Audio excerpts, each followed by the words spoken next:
Hello everyone, welcome to Sleepy Crimes Hub. I'm here with you tonight to help you relax and slowly fall asleep. I know many of you are watching this video to rest your mind. So before we begin, please like the video and subscribe to the channel. Tell me in the comments, where are you watching from and what time is it right now? Now get comfortable, close your eyes if you like, take a deep breath, and let go of the day. Let's gently begin with case one. Both Barnett and Goosey grew up in West University Place, a quiet city just outside Houston.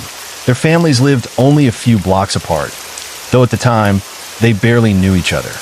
Goosey's father, Dr. John Goosey, was a respected ophthalmologist in Houston, while her mother, Claire, dedicated her time to volunteering and helping the community. John Goosey attended local public schools before moving on to a private Orthodox school, and eventually, Lamar High School. He graduated from high school in the summer of 2004 and later attended the University of Texas, transferring from the University of Houston. Barnett, born in September 1986, attended West University Elementary School and Lanier Middle School before also moving on to Lamar High School. Despite going to the same schools, Barnett and Goosey did not become friends until they both attended the University of Texas at Austin. It was there that their paths finally crossed and a connection began to form between them. In the summer of 2008, Barnett moved into a West Campus apartment, and Goosey soon joined him. By this time, both had completed their undergraduate studies. Goosey earned degrees in history and English by the end of 2008, while Barnett completed his degree in architecture the following year. Goosey had plans to attend law school, envisioning a bright future ahead. The couple had been dating for 2 years and were planning to get married. But tragedy struck far too soon. Goosey passed away at just 21 years old, and Barnett died at 22, leaving behind a story of young love and dreams that would never be fulfilled. According to the Austin Police Department, Goosey worked as a mid-level marijuana distributor. Lieutenant Mark Spangler of the APD stated that Goosey had been involved in a business relationship with Thompson for at least 3 years. By mid-2009, the police believed that Barnett was unaware of her boyfriend's drug dealings and that she herself did not use marijuana. The landlord of the condominium where Goosey and Barnett lived recalled noticing the smell of marijuana in the apartment. After Barnett mentioned to him that her boyfriend had problems with drugs, he warned her about the potential dangers of being involved with that lifestyle. James Richard Ricky Thompson Jr. grew up in a fractured family after his parents divorced. His mother, an anthropology lecturer at the University of Texas at Austin, lived in the West Campus area, and Thompson stayed with her following the separation. When his mother remarried, he moved to Lakeway to live with his father. Thompson attended Austin High School and later Lake Travis High School, but he eventually dropped out and worked a series of low-paying jobs. Eventually, Thompson became involved in distributing marijuana, which he received from Goosey. At the time of the murder, he was living in a house on Alexandria Drive in South Austin. 2 other individuals, Roy Rennick and Samuel Gifford, were also involved in the events that would unfold. According to police reports, Thompson owed Goosey a significant sum from a drug deal. He was desperate to erase this debt, setting the stage for the tragic events that would follow. On Tuesday morning, July 21st, 2009, tragedy struck at Stacy Barnett's second-floor apartment in the Preservation Square condominiums, located in Austin's West Campus area. It was a quiet morning, but one that would end in violence. James Ricky Thompson arrived at the apartment around 9:50 a.m. According to police reports, he shot Goosey multiple times in the head. Then he went upstairs and shot Barnett twice, including a fatal shot to the face. Investigators later revealed that all 3 perpetrators had agreed that Barnett, if she was present, would be killed because she knew Thompson. After the killings, Thompson attempted to cover his tracks. He retrieved his shell casings and smashed the victim's cell phones to prevent police from tracing a phone call he had made to Goosey just before the murders. By 10:12 a.m., he was picked up by the getaway driver, Roy Rennick, who had helped plan and cover up the crime. The planning had been meticulous. Thompson's accomplices helped him plot the killings. They even rearranged the furniture in Thompson's apartment to match the layout of Barnett's apartment. Rennick had designed a homemade silencer used by Thompson during the attack. When the police arrived, they found no signs of forced entry. a chilling reminder of how carefully the crime had been executed.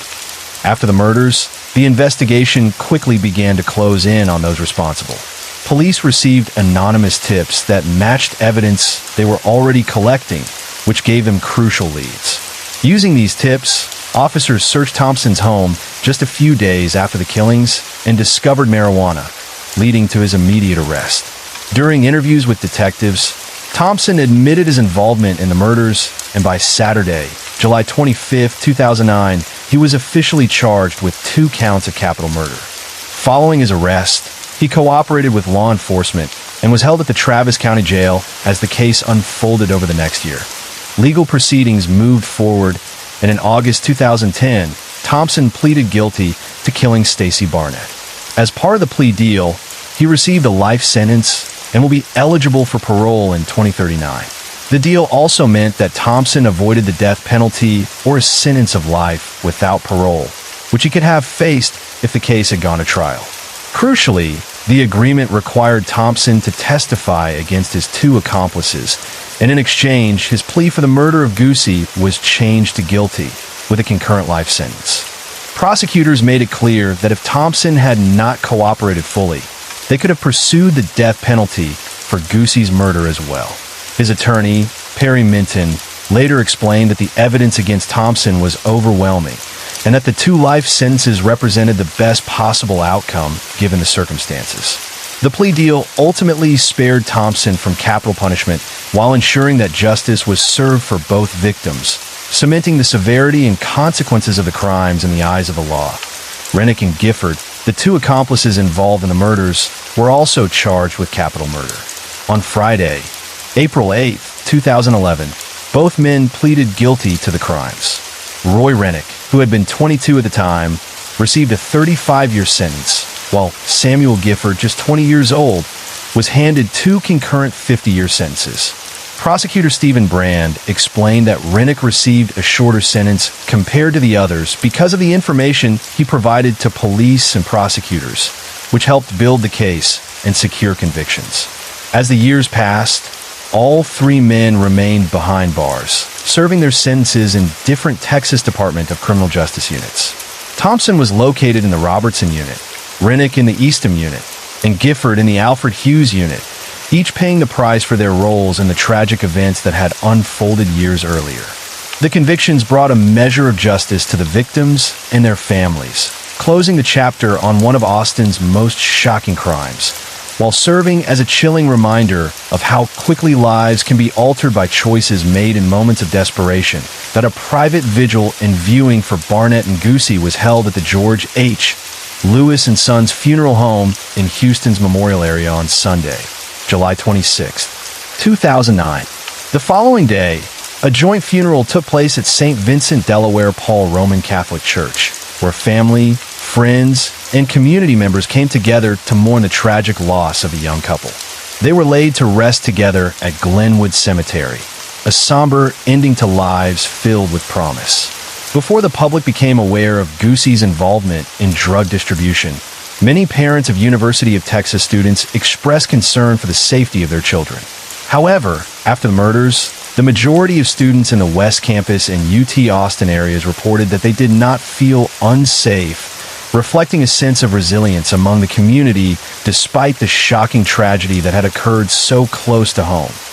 Criminal justice experts have noted that violence is often expected in cases involving illegal drugs, but the tragedy surrounding Barnett and Goosey stood out because of the people involved. Cleet Snell, a professor at the University of Houston, downtown, remarked on how shocking it is that young individuals with seemingly bright futures could become entangled in this world. He explained that many young people are drawn to the sale of illegal drugs because they perceive it as an easy way to make money. Psychiatrist Bruce Perry added that most successful dealers are often upper-middle-class youths, and while many eventually move on from drug dealing, parents are often reluctant to confront the realities their children may face at that age. Michael Brick of the Dallas Morning News highlighted how the murder revealed a hidden corner of the drug trade among educated young adults living in dorms, condos, and nightclubs. He noted that entrepreneurial young marijuana distributors are increasingly establishing domestic networks, separate from the notorious cartels of Mexico and prison gangs in the Southwest. In a business that can feel almost legitimate, danger can intrude unexpectedly, turning seemingly normal lives into tragedies. Case 2 Celeste Johnson's early life was marked by mystery and hardship.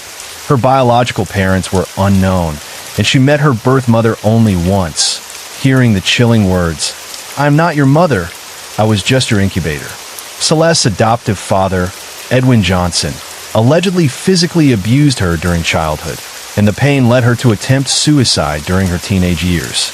By the age of 17, she became pregnant and gave birth to twins with her first husband, Craig Bratcher, who himself tragically took his own life in 1996. That life moved on, and Johnson married twice more before crossing paths with Stephen Beard. At the time, she was working as a waitress at a country club in Austin, Texas. Beard, a retired Fox broadcasting executive and a self-made multimillionaire, was more than twice her age and a widower, having lost his wife to cancer. After convincing Celeste that he would legally adopt her daughters, she moved in with him. Despite Beard's promises, friends and family were wary, suspicious that Celeste had married him for his wealth. Nevertheless, the couple tied the knot on February 18, 1995, beginning a relationship that would attract both attention and scrutiny. That on October 3, 1999, Stephen Beard was shot in the stomach while he slept at their home in Westlake Hills, Texas. He survived the initial attack and was released from the hospital, but tragically, he later died on January 22, 2000, due to a blood clot. Local police linked the shooting to Tracy Tarleton, a woman Celeste Johnson had met at St. David's Pavilion, a mental health facility where Johnson had been admitted for depression. Over time, Johnson and Tarleton developed a close friendship, often inviting each other out for dinner or to simply spend time together. As their bond deepened, they realized they both desired a more intimate relationship. However, Johnson allegedly told Tarleton that such a relationship could only happen if they eliminated Beard. 6 days after the shooting, Tarleton confessed to the attack and was arrested at her home, later being charged with assault. During the investigation, police learned that Johnson had spoken negatively about Beard. At the time, Beard's attorney refused to allow authorities to interview him while he was hospitalized, citing his serious medical condition. Tracy Tarleton remained silent about the shooting for months. It wasn't until July 2000, when she read in a local newspaper that Celeste Johnson had remarried just 6 months after Stephen Beard's death, that she realized the relationship she thought she shared with Johnson had been a deception. As the murder trial approached in March 2002, Tarleton finally spoke to police, revealing that Johnson had allegedly persuaded her to shoot Beard. According to Tarleton, Johnson claimed that Beard had emotionally abused her to the point of attempting suicide, and that eliminating him was the only way for the two women to be together. Johnson, however, has consistently and vehemently denied these accusations, maintaining her innocence throughout the legal proceedings. Based on Tracy Tarleton's statement, Celeste Johnson was arrested on March 28, 2002. At her trial, prosecutors argued that Johnson had married Stephen Beard for his wealth and plotted his death because he was reportedly frustrated with her extravagant spending and had been considering divorce. That Beard's attorney, David Cooperman, testified that Stephen had no intention of divorcing her, and that the issues surrounding her spending had been addressed during joint therapy sessions aimed at treating Johnson's depression, in which both she and Beard participated. According to Beard's accountant, Johnson's spending was staggering. In the months following the shooting, she spent over $300,000, followed by nearly $250,000 by early December, and another $100,000 in the weeks leading up to the end of March 2000. These figures painted a picture of lavish and unchecked expenditure, fueling the prosecution's narrative that financial motives may have played a role in the tragic events. Johnson's attorney, Dick DeGuerin, argued that she had no involvement in the shooting and that Tracy Tarleton, whom he described as an unreliable witness with documented mental health issues, acted entirely on her own. According to the defense, Tarleton had been obsessed with Johnson, who consistently denied making any sexual advances toward her. Several witnesses recalled an incident during Johnson's daughter's high school graduation in 1999 when Tarleton allegedly tried to kiss Johnson after she had passed out. On another occasion, after Tarleton was arrested for drunk driving and Johnson bailed her out, Beard became frustrated with the constant phone calls and demanded that Tarleton cease contacting them. Multiple witnesses reported seeing no unusual problems in Johnson and Beard's marriage. DeGuerin also alleged that Johnson's daughters had testified dishonestly because they would inherit nothing if their mother were acquitted. One daughter, Christina, repeatedly answered, "I do not remember," nearly 300 times while on the stand, raising further questions about the credibility of the testimony. In 2003, Celeste Johnson was convicted of capital murder under the Texas law of parties, receiving 2 consecutive 40-year life sentences. She will be eligible for parole on April 1st, 2042, at the age of 79. Johnson has continued to maintain her innocence for more than 19 years and, as of 2019, remains imprisoned at the Texas Department of Criminal Justice Lane Murray Unit in Gatesville. Tracy Tarleton, who testified against Johnson as part of a plea deal, received a reduced 10-year sentence and was released on parole in August 2011. She now lives in San Antonio. The Celeste Johnson case has captured the attention of both news outlets and true crime audiences around the world. Her story has been featured on documentaries and television programs such as American Justice, the first episode of Snapped, Deadly Women, Vengeance, Killer Millionaires, Reasonable Doubt, and ABC's 2020. In 2019, previously unrevealed details about her life, the crime, and the trial were published in an exclusive biography titled The Celeste Beard Johnson Story, shedding new light on the events that shocked Texas and beyond. Even from behind bars, Johnson has remained active. Along with 5 other inmates, she co-published a cookbook called From the Big House to Your House, which contains recipes that can be made in prison cells using ingredients from the prison commissary, offering a glimpse in a life behind bars. Her story has also inspired dramatizations on television. On June 13, 2021, Lifetime aired Secrets of a Gold Digger Killer, with actress Julie Benz portraying Celeste Johnson.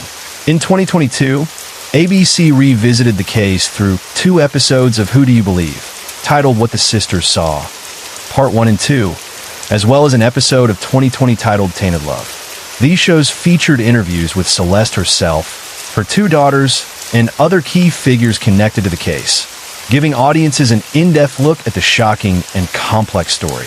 Case 3 Edwin Bernard Caprat III was born on September 21st, 1964, in New York City, one of 2 children in his family. His father, Edwin Skip Caprat Jr., worked as a refrigeration mechanic, while his mother, Ruth, was a real estate agent. When Edwin was still young, the family moved to the Great Meadows section of Independence Township, New Jersey, where neighbors remembered them as upstanding citizens. Despite his intelligence and a love for reading, young Edwin, nicknamed Mike by his family, was also known for his violent temper. He would often bully those smaller or weaker than him, and teachers struggled to find ways to manage his aggression. In one unusual tactic, they gave him plush toys to redirect his anger, hoping he would punch and kick them instead of other children. By the age of 12, Caprat had started drinking, and his growing addiction to alcohol would lead him into repeated trouble with juvenile courts and treatment centers, setting the stage for a troubled and dangerous path in his later life. After his 16th birthday, Edwin Caprat dropped out of Hackettstown High School and, in November 1982, married his pregnant girlfriend, Nornita Haas. Even after the birth of their 2 sons, Caprat's drinking and marijuana use continued, creating tension within the family. Around the same time, the Caprats faced other challenges. Edwin's parents divorced, and his sister Ruthie struggled in her own marriage, with her husband even threatening her safety. Despite his volatile temper, Caprat was well-liked by his family and relatives. He had a deep fascination with the Middle Ages and spent hours immersed in games like Dungeons & Dragons. In October 1990, he and his wife moved with their children to his parents' home in Spring Hill, Florida, hoping to start fresh and build a new life together. However, beneath the surface, the patterns of anger, addiction, and instability that had marked his early years continued to shadow his life. On February 22, 1991, The body of 27-year-old Lee Anthony Bugay III was discovered in a mangrove near the Courtney Campbell Causeway in Tampa by a man who had been sunbathing. Bugay had been reported missing the previous morning, and investigators quickly noticed the violent injuries to his head, indicating he had been beaten to death with a tire iron or pipe. His vehicle was later found abandoned at a nearby boat ramp, and police took plaster casts of footprints and tire tracks at the scene, hoping to uncover clues that would lead them to the killer. Just hours after Bugay's body was found, authorities were alerted that someone had used his credit card to purchase gasoline at a Texaco store. Following this lead, they identified Edwin Caprat as the man responsible. By this time, he had returned to New Jersey. In early March, after learning that an arrest warrant had been issued for him, Caprat called a detective at the Hackettstown Police Department, expressing his desire to turn himself in. On March 9th, he surrendered to authorities and was soon extradited back to Florida, facing charges of first-degree murder, armed robbery, and forgery.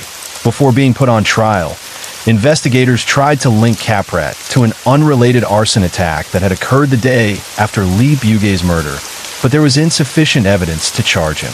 During the trial itself, Caprat's confession was deemed unreliable, and he was ultimately convicted only on charges of forgery and dealing in stolen property. Following the conviction, he was placed under house arrest at his parents' home in Hernando County.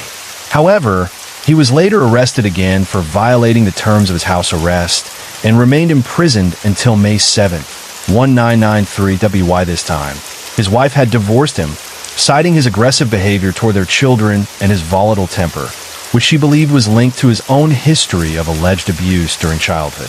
Caprat had also dropped out of Hillsborough Community College, further reflecting the instability in his personal life. After his release, Caprat wrote a letter to his attorney in New Jersey claiming that his eldest son had attempted to kill his younger brother and had sexually molested his mother, though none of these allegations could be substantiated.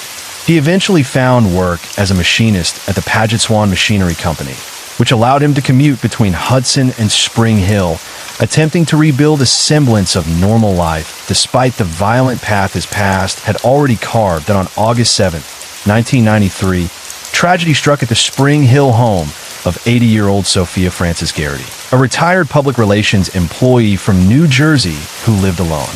Affectionately known as the Cookie Lady, Garrity was beloved in her community, and her sudden death sent shockwaves through her neighbors. Firefighters arriving at her home found that the blaze had already claimed her life. Investigators determined that the fire started in Garrity's bedroom due to an electrical malfunction, and her bedroom fan had spread the flames. Given the circumstances, her death was ruled accidental. Just 10 days later, another horrific incident unfolded in Spring Hill. William Bill Whitney, 84, and his 83-year-old wife Alice were discovered badly beaten in their home after a neighbor heard Bill screaming and the couple's smoke detector going off. Firefighters arrived to extinguish a small fire that had been set in the house but had not fully spread. Both were rushed to Bayfront Health St. Petersburg, but the severity of Bill's injuries, coupled with Alice's Alzheimer's disease, prevented them from providing any useful information about their attacker. With no weapon found and no clear motive, authorities were left puzzled, facing a case that appeared both random and brutal. The day after the Whitney attack, another fire broke out in the nearby community of Brookridge, claiming the life of 70-year-old Ruth Goldsmith, a retiree who had moved to the area from Havertone, Pennsylvania. Just 2 years earlier, Goldsmith's mobile home was completely destroyed, resulting in an estimated $65,000 in damages. Investigators determined that the fire likely started due to an electrical short in the master bedroom, and the case was ruled accidental at the time. However, in the weeks following Goldsmith's death, local authorities noticed a disturbing pattern. Several elderly women in the area began receiving harassing phone calls, believed to be from the same person. Then, on September 2nd, yet another fire erupted in Brookridge, this time at the home of 79-year-old Lydia Riddell, a retired food store manager for Media, Pennsylvania, and a close friend of Goldsmith. When police arrived, they discovered Riddell's charred body inside the mobile home. She had been bound with duct tape, and there were clear signs of sexual assault. Her death was immediately classified as a homicide. Given the suspicious frequency and escalating violence of these crimes in the area, authorities announced that they would re-examine the Goldsmith case to determine whether the incidents were connected.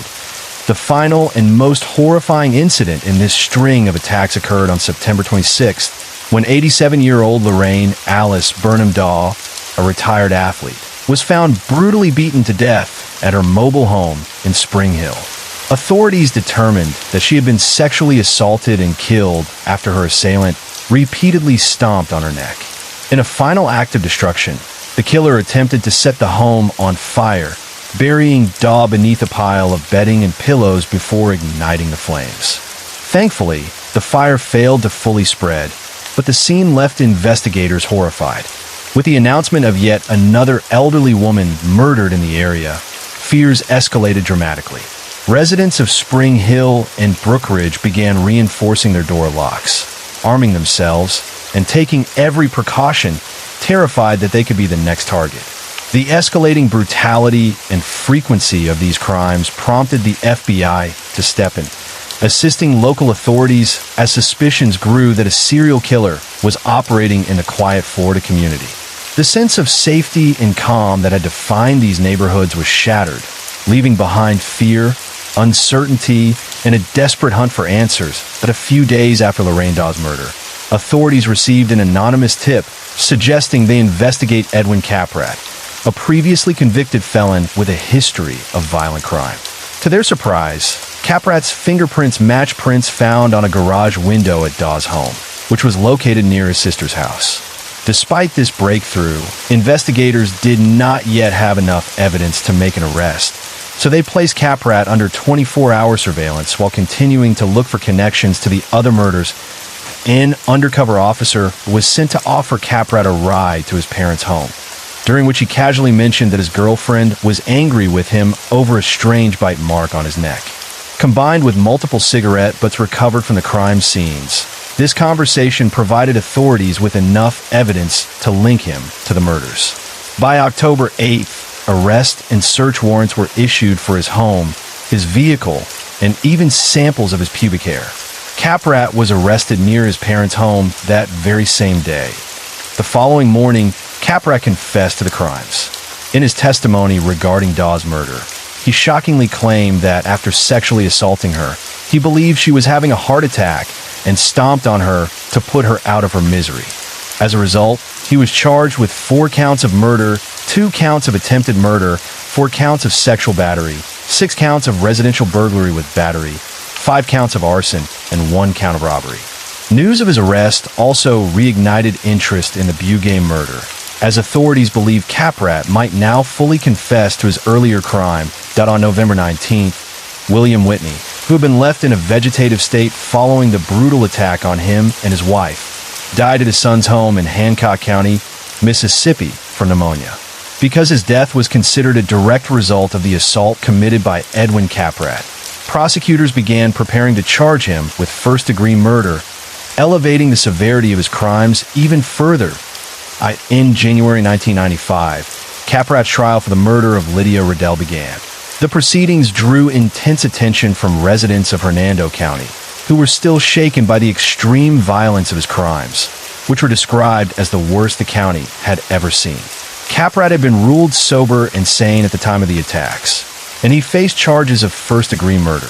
During the trial, a tape-recorded interview between Caprat and a detective was presented in court.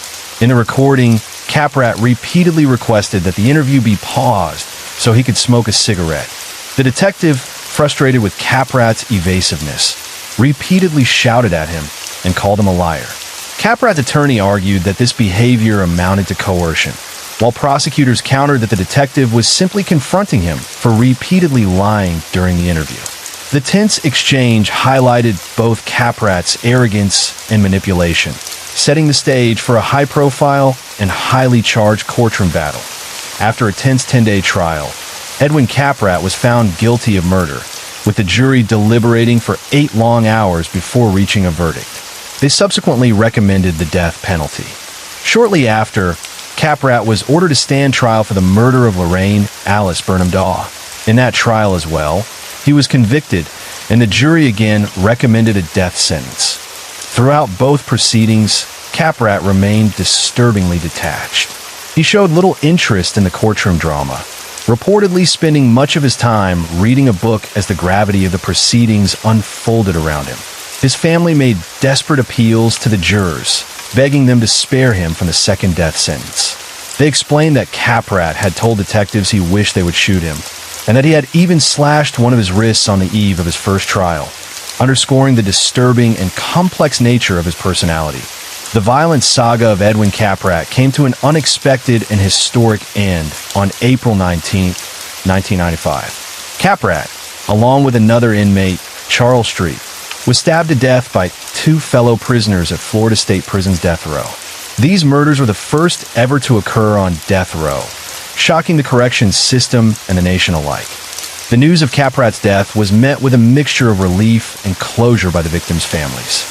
Most expressed that he had received what he deserved, though they also showed compassion toward Caprat's own family members, recognizing the tragedy that his death brought to them. As a result of Caprat's death, all remaining charges in his other cases were dropped, officially closing those chapters of his crimes. The two inmates responsible for the killings, Mario Lara and Rigoberto Sanchez Velasco, were later convicted of 2 counts of third-degree murder. Sanchez Velasco waived his appeals and was executed in 2002, while Lara's sentence was reduced to life imprisonment, and he remains behind bars. Both men had their own violent histories.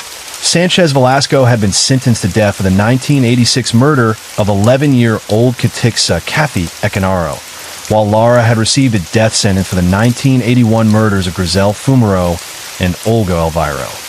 The brutal deaths of Caprat and Street remain a chilling example of violence even among those on death row.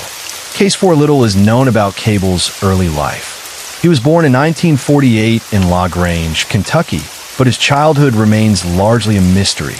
The first record of serious criminal activity came in 1971, when he was arrested for allegedly raping a 7-year-old girl in Owensboro. Later that same year, a jury convicted Cable, and he was sentenced to life imprisonment.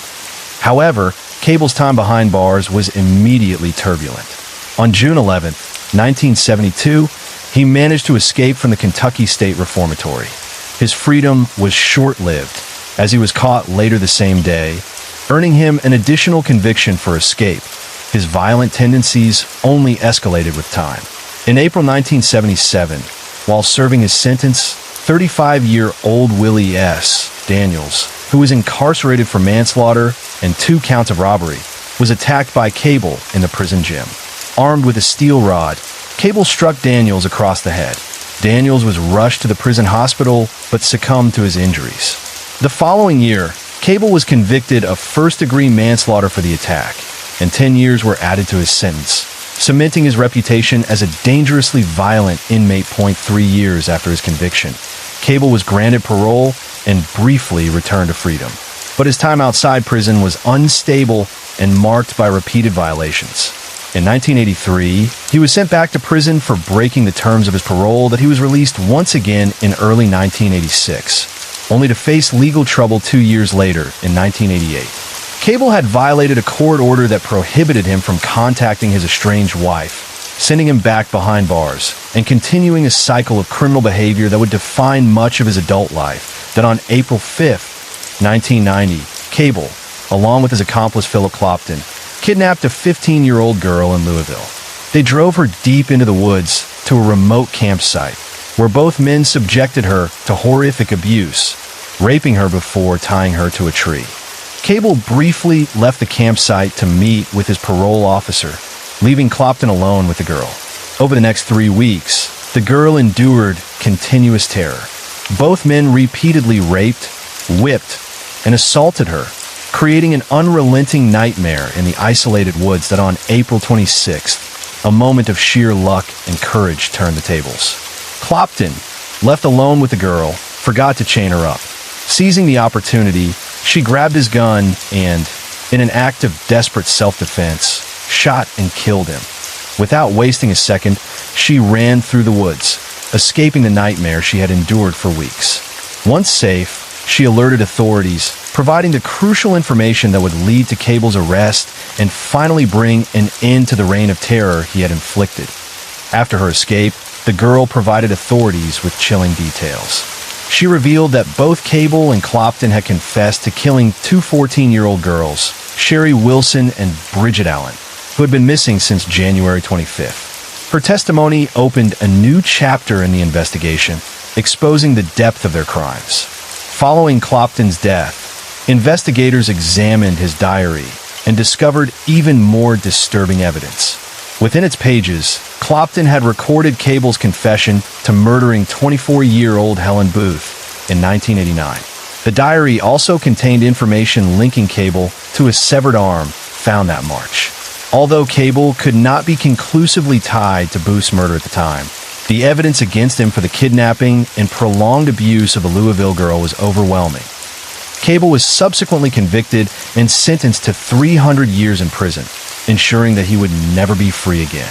The sentence marked the end of his reign of terror, bringing a measure of justice to the young victim who had bravely escaped his grasp. In December 2003, investigators took a major step to uncover the full extent of Cable's crimes by conducting DNA tests to link him to unsolved murders. By the following year, the results were shocking. Cable was connected to and subsequently charged with 3 brutal murders from the 1980s, revealing a far darker pattern than previously known.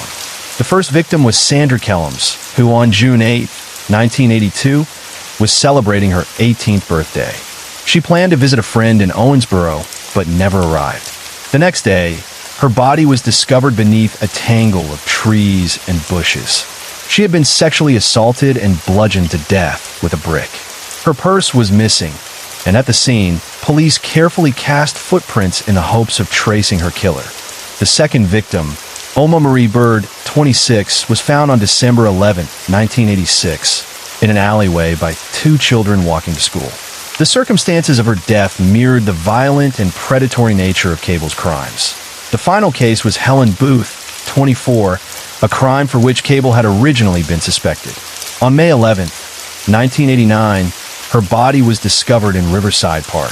Pregnant at the time, Booth had been raped, gagged, and bludgeoned to death, a cruel and calculating act of violence that marked Cable as one of the most dangerous predators of his time. The cold cases of Sandra Kellums and Alma Marie Bird were reopened in 2001. Investigators began comparing notes, quickly realizing a chilling pattern. Cable had been in and out of prison during the time both murders were committed. Authorities collected his DNA, which matched evidence left at the crime scenes, confirming his involvement. Following this breakthrough, prosecutors announced that they would seek the death penalty if Cable were ever convicted. Cable was declared competent to stand trial, but questions arose over his eligibility for capital punishment due to his low IQ of 70. Before the justice system could fully catch up with him, Cable died in prison on December 3, 2013. He never confessed to the murders, despite DNA evidence leaving no doubt that he was responsible for the horrific crimes. His death closed the final chapter on one of Kentucky's most notorious serial predators, leaving a trail of unanswered questions and shattered lives behind.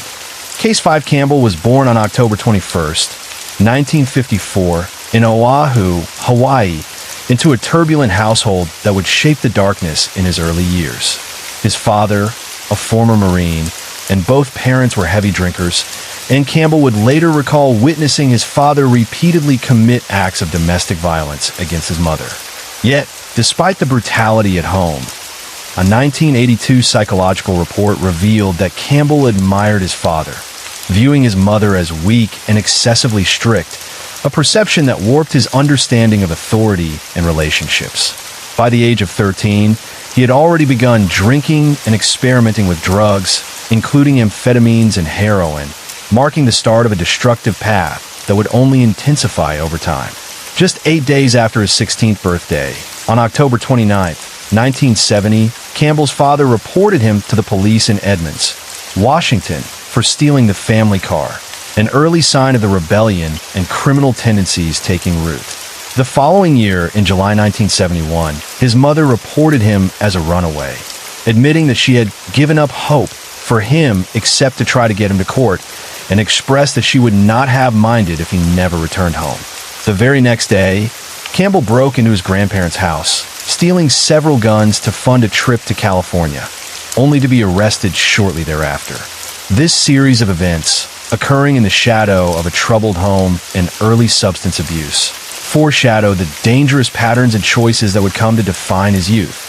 The theft of his grandparents' guns ultimately landed Campbell in the Green Hill School in Chehalis, Washington, where he remained approximately between 1971 and 1972. While there, staff described him as unruly at times, yet nondescript, a boy who seemed to slip through the cracks, leaving little lasting impression on many of the employees who would later be asked about him shortly before his execution. One of his former instructors recalled Campbell as exactly the kind of student who simply fell between the cracks, neither fully engaged nor entirely disciplined, a reflection of the emotional turbulence and neglect that had marked his upbringing. Yet not everyone overlooked the chilling warning signs he displayed. Bob Williams, the superintendent of Green Hill School, remembered Campbell as a real cold-blooded person who openly threatened that he would try to hurt anyone who came near him, a terrifying insight into the dangerous undercurrents behind his quiet, seemingly ordinary exterior. Campbell's time in the youth detention facility, though ostensibly meant to address his antisocial tendencies, only served as a glimpse into the brewing storm within him, a storm shaped by years of exposure to violence, substance abuse, and neglect that no institution could fully contain. By August 1973, after his time at Green Hill School had ended, Campbell married. Yet the stability of marriage offered no reprieve from his growing violence. He subjected his wife to repeated domestic abuse and went so far as to threaten multiple members of her family, as well as her dog, revealing the intensity of his anger and capacity for cruelty. In March 1974, the couple welcomed a daughter, but even the arrival of a child did little to temper Campbell's rage. Just 3 months later, in June 1974, an episode of horrifying violence occurred when Campbell, provoked by his infant daughter's crying, hurled a butcher knife at her, a moment that chillingly exposed the depths of his volatility. By August of the same year, the marriage ended in divorce, with his wife gaining custody of their daughter, a decision that perhaps spared the child from further direct harm. Despite this disturbing history, when Campbell reached the age of 23, the Washington State Division of Juvenile Rehabilitation purged his juvenile crime records, effectively erasing the early warning signs of his escalating dangerous behavior from official records, leaving little in the system to signal the brewing threat he had already become. On December 11, 1974, Campbell escalated his violent behavior to a horrifying new level when he attacked 23-year-old Renee Wicklund while she was tending to her yard in Clearview, Washington. At knife point, he forced her to perform oral sex, threatening to kill her infant daughter, Shanna, if she did not comply. Terrified and with no other choice, Wicklund submitted to his demands, enduring the assault while Campbell's brutality left an indelible mark on her life. After he departed, she immediately contacted the authorities, but Campbell remained at large for over a year, evading capture until 1976, when Wicklund identified him in a police lineup. Campbell faced trial in the spring of that year and pleaded not guilty, but the weight of testimony against him was damning. Wicklund recounted the attack in harrowing detail, and her neighbor, Barbara Hendrickson, provided testimony on the severe psychological toll the assault had taken on her.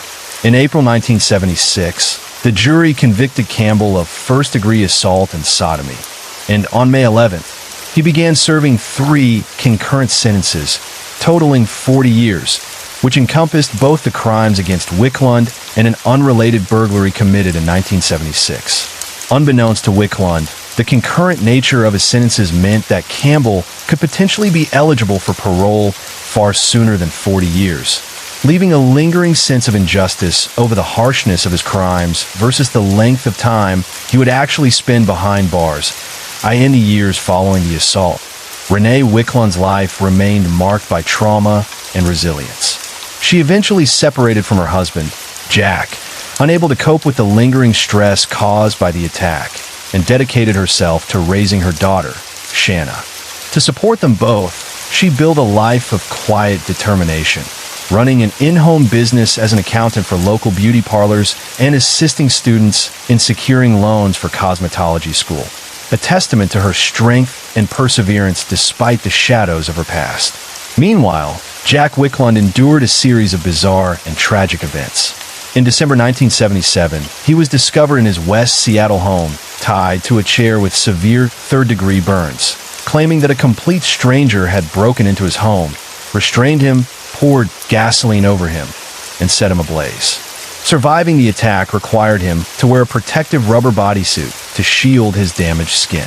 Yet misfortune struck again just 5 months later when Jack died in a car crash after colliding with a tree.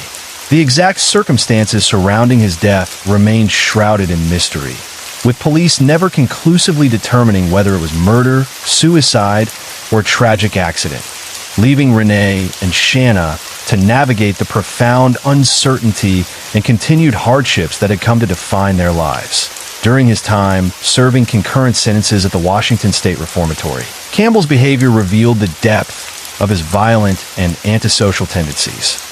He accumulated numerous disciplinary infractions, from brewing homemade liquor using yeast stolen from the prison kitchen to committing acts of sexual violence against at least 2 fellow inmates, threatening to kill one if the assault was reported.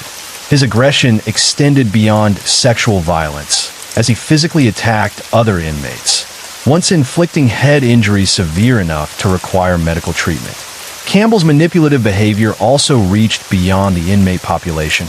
He engaged in a sexual relationship with a female prison substance abuse counselor, who was later fired, and in October 1982, she gave birth to a son fathered by him, an incident that highlighted his capacity to exploit positions of trust and authority. In January 1979, a prison psychologist conducted a psychological evaluation of Campbell, painting a chilling portrait of a man drawn to conflict, exhibiting multiple antisocial traits, and showing no regard for others.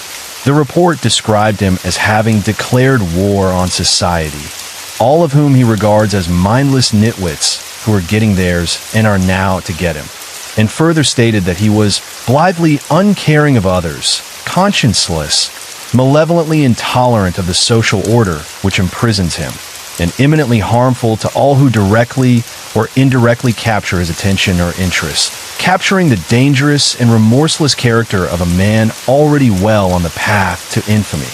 Despite the numerous disciplinary infractions and the damning psychological evaluation, the Washington State Parole Board made the startling decision in June 1981 to waive Campbell's mandatory sentence, allowing him to be considered for minimum security custody while awaiting a parole hearing scheduled for May 1983. By October 1981, he was placed in a work-release facility in Monroe, Washington, a move that would give him limited freedom outside the prison walls. Between December 25, 1981 and January 4, 1982, Campbell's ex-wife accused him of leaving the work-release program without authorization to rape her, an act that underscored the persistent danger he posed even under supervision. After the closure of the Monroe facility, Campbell was transferred on February 24, 1982, to another work-release program in Everett, Washington, where in the first 30 days alone he accumulated 4 additional disciplinary infractions.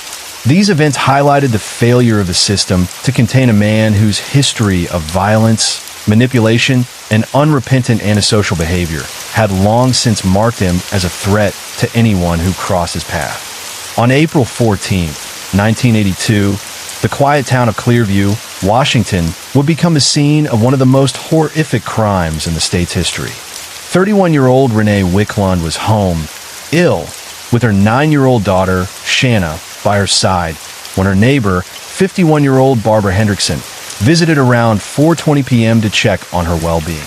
Less than 2 hours later, at approximately 6:30 p.m., Hendrickson's husband, Donald, arrived to check on his wife, only to discover a scene of unimaginable horror.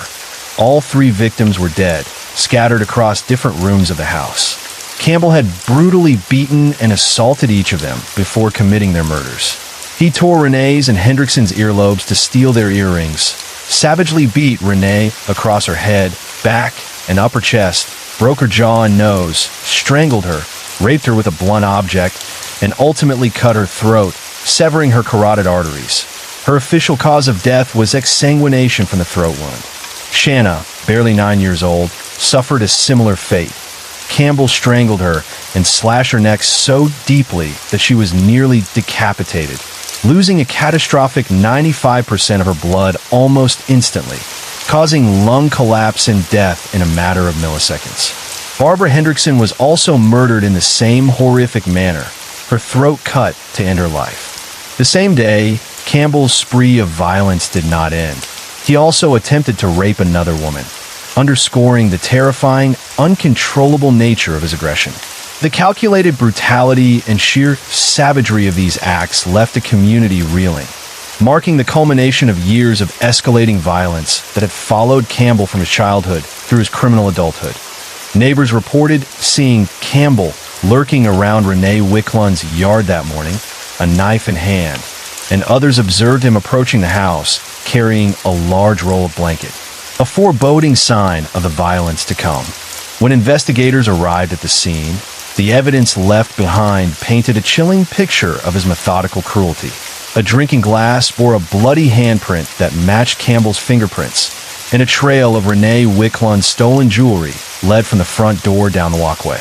His car revealed further horrors, with dry blood on the driver's side door handle and Shanna's earring found in the back seat.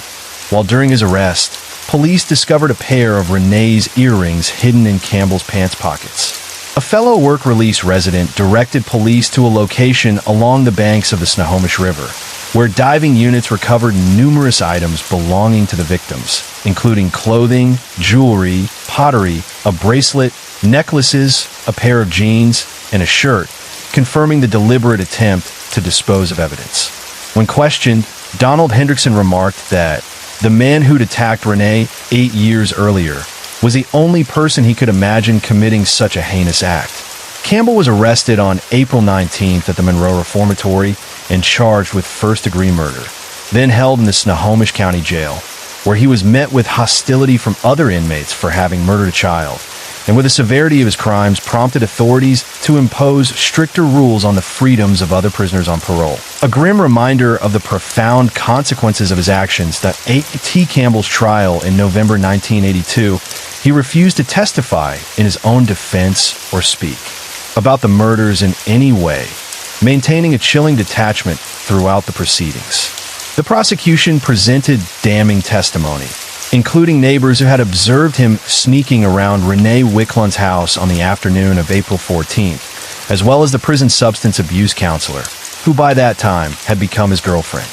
She testified that on the morning of the killings, Campbell had been at her home consuming an entire six-pack of beer, and the next day, she noticed one of her kitchen knives was missing. She also revealed that Campbell harbored considerable resentment toward Renee Wicklund and had driven past her home multiple times while on work release, painting a disturbing picture of premeditation.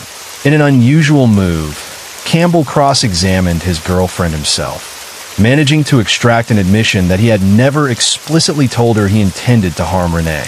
The defense called no witnesses and presented no evidence beyond a claim that the investigation was a miscarriage of justice, arguing that authorities had focused immediately on Campbell and failed to pursue other potential suspects. The community, however, demanded accountability. Numerous Clearview residents had signed a petition calling for the death penalty, and the jury agreed, concluding that Campbell had shown no remorse for his actions.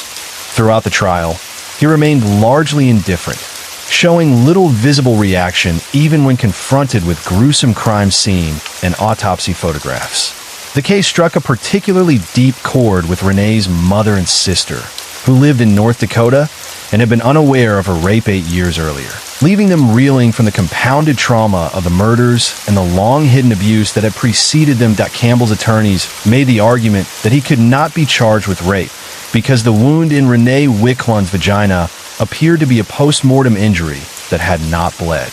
Snohomish County Coroner Dr. Clayton Haberman clarified that brain death does not occur until several minutes after circulation stops, meaning Renee could technically have still been alive during the assault, though it was also possible it occurred hours later.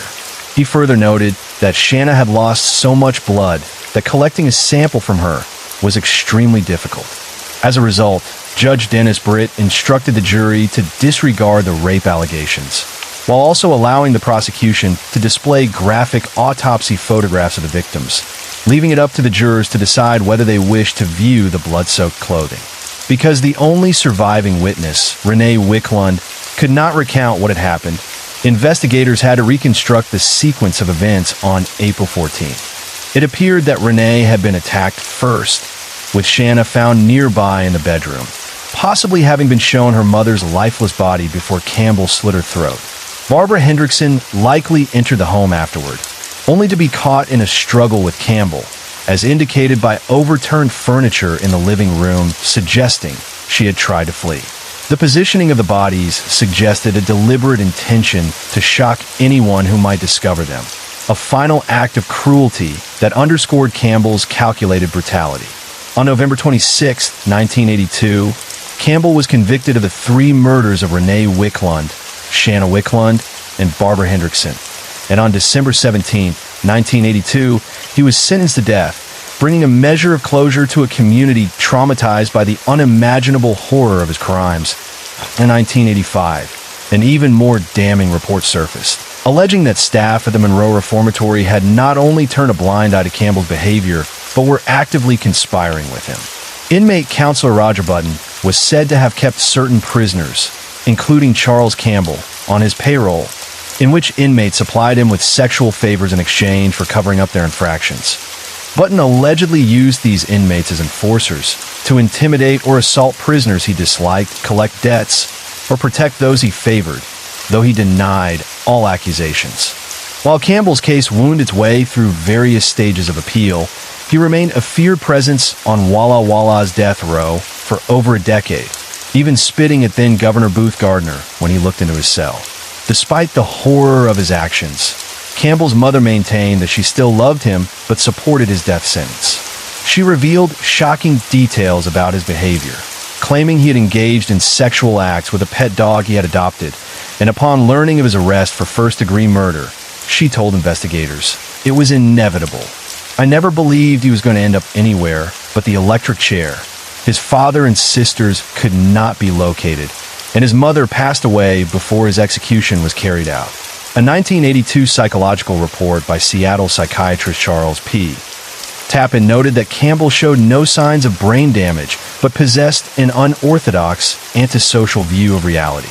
Campbell himself was quoted as saying, "The world has created me, and I am free to do what I want.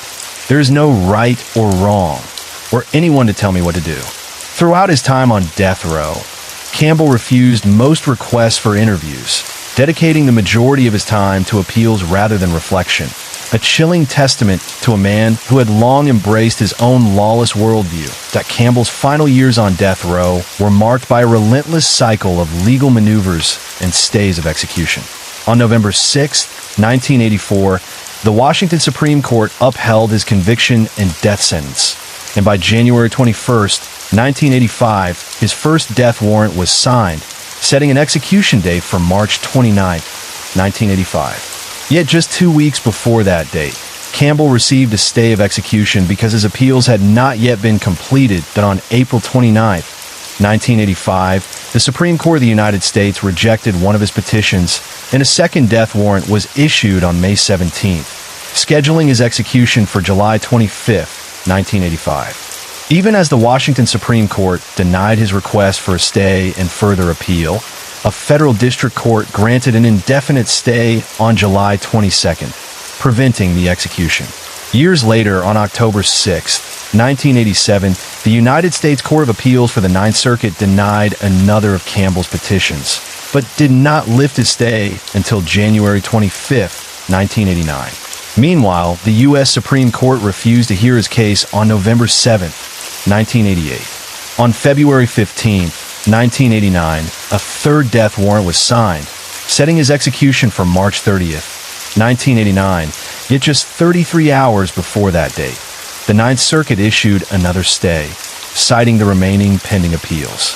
The legal wrangling continued when Campbell filed a third federal appeal on September 13, 1991, which was ultimately dismissed by a U.S. District Court on March 9, 1992. This long, drawn-out series of appeals, stays, and court decisions extended the suspense and uncertainty of his ultimate fate, illustrating both the painstaking complexity of the justice system and the persistence of a man who had long embraced a life defined by violence and defiance, that on April 28, 1993, Campbell filed another appeal with the Ninth Circuit Court, challenging the constitutionality of hanging under the Eighth Amendment, arguing that it constituted cruel and unusual punishment. He further contended that Washington's system, which required inmates to choose their method of execution or subtly encouraged them to do so, was itself unconstitutional, since hanging was the default method if no choice was made. After months of legal deliberation, on February 8, 1994, the Ninth Circuit denied his appeal in a closely divided 6-5 ruling, upholding the constitutionality of hanging and affirming that Washington had not violated the U.S. Constitution by allowing inmates to select their method of execution. The stay of execution that had been in place since 1989 remained active until April 14, 1994, when the Ninth Circuit lifted it, clearing the way for the state to proceed. The following day, April 15, 1994, Campbell's fourth and final death warrant was signed, scheduling his execution for May 27, 1994, bringing the long, dark saga of his life, crimes, and relentless appeals to its final, inevitable conclusion. A.S. Campbell's execution approached.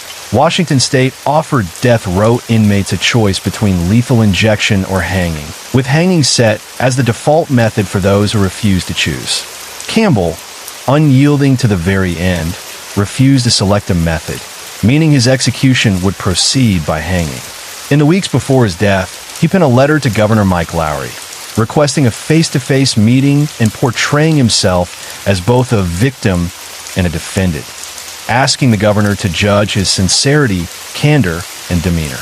Lowry initially declined the request, but on the night of May 24, 1994, just 3 days before the scheduled execution, the governor made the unprecedented decision to meet privately with Campbell in a section of death row, a meeting that lasted approximately 30 minutes.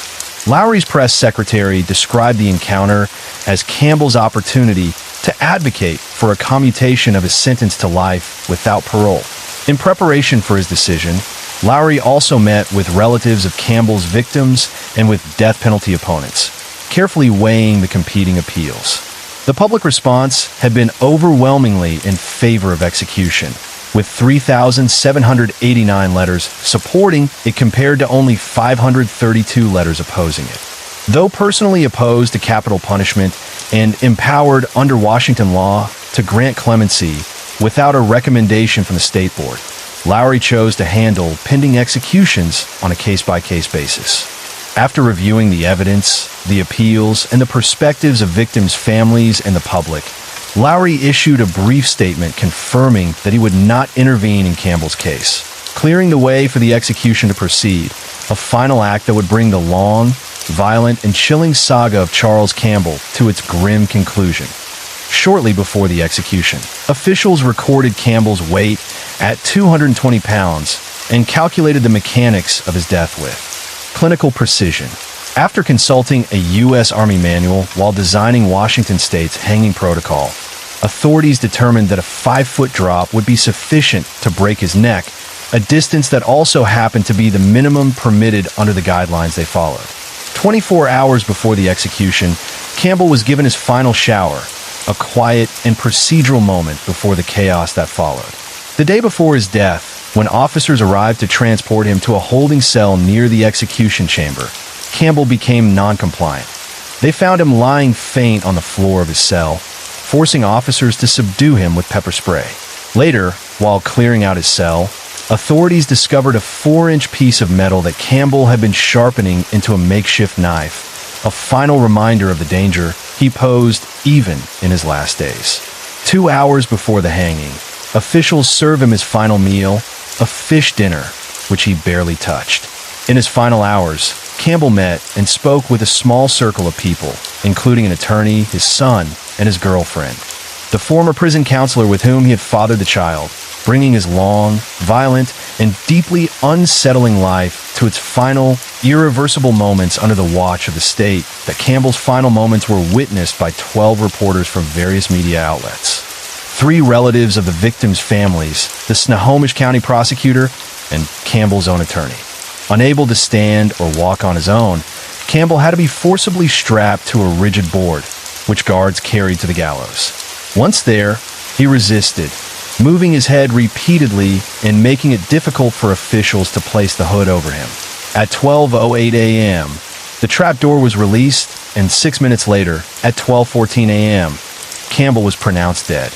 Witnesses described the execution as fast and clinical, noting that Campbell did not move after the drop.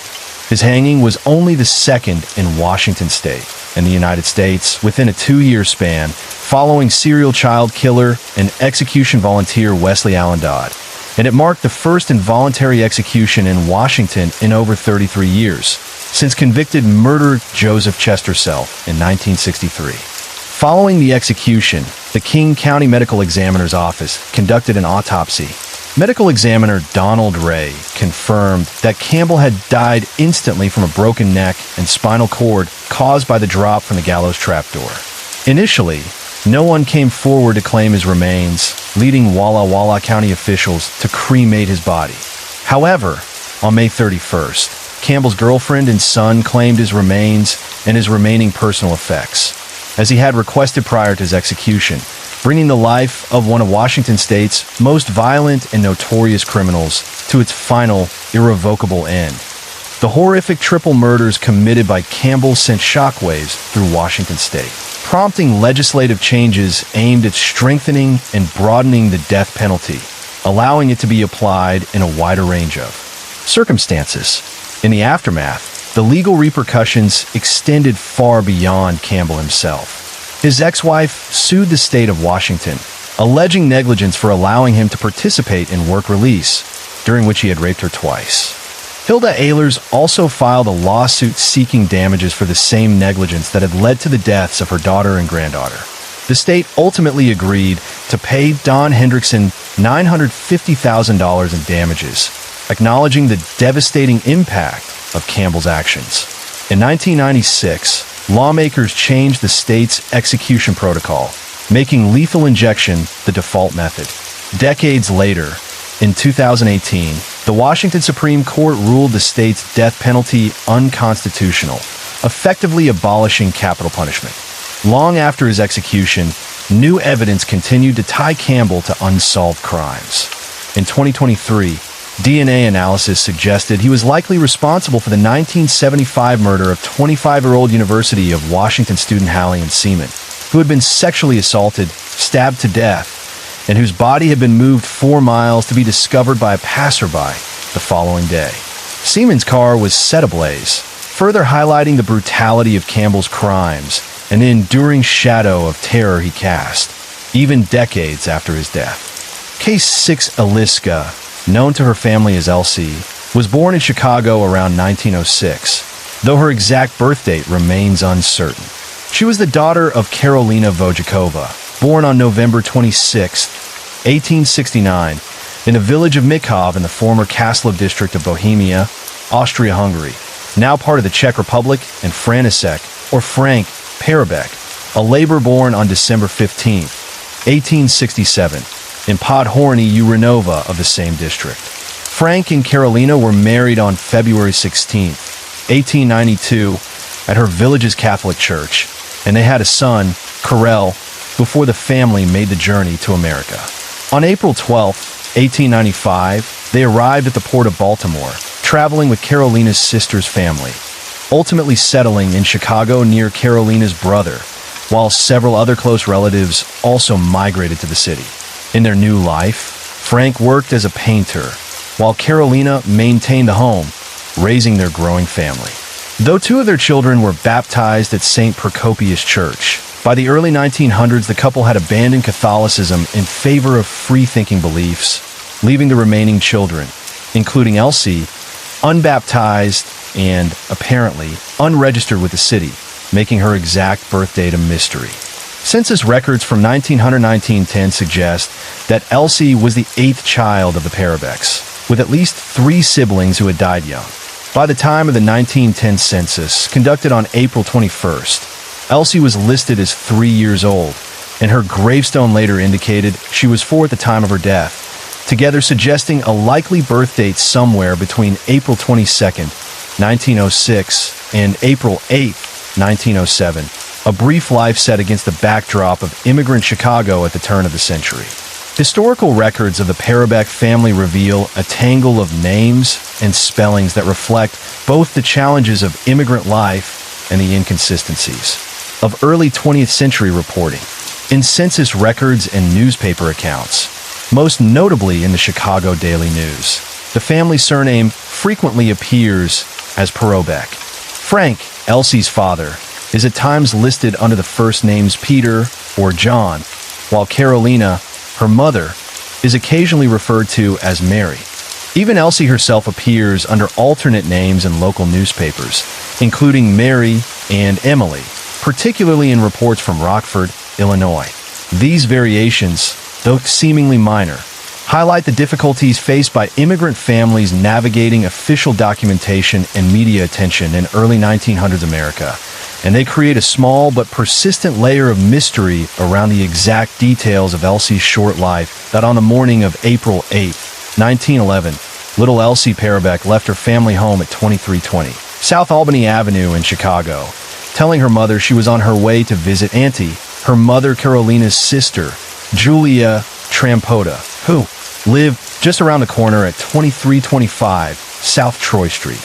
As she turned left onto 23rd Street and then again onto Troy, Elsie encountered her 9-year-old cousin, Josie Trampota, along with a group of other neighborhood children gathered near an organ grinder performing just a short distance from Mrs. Trampota's gate.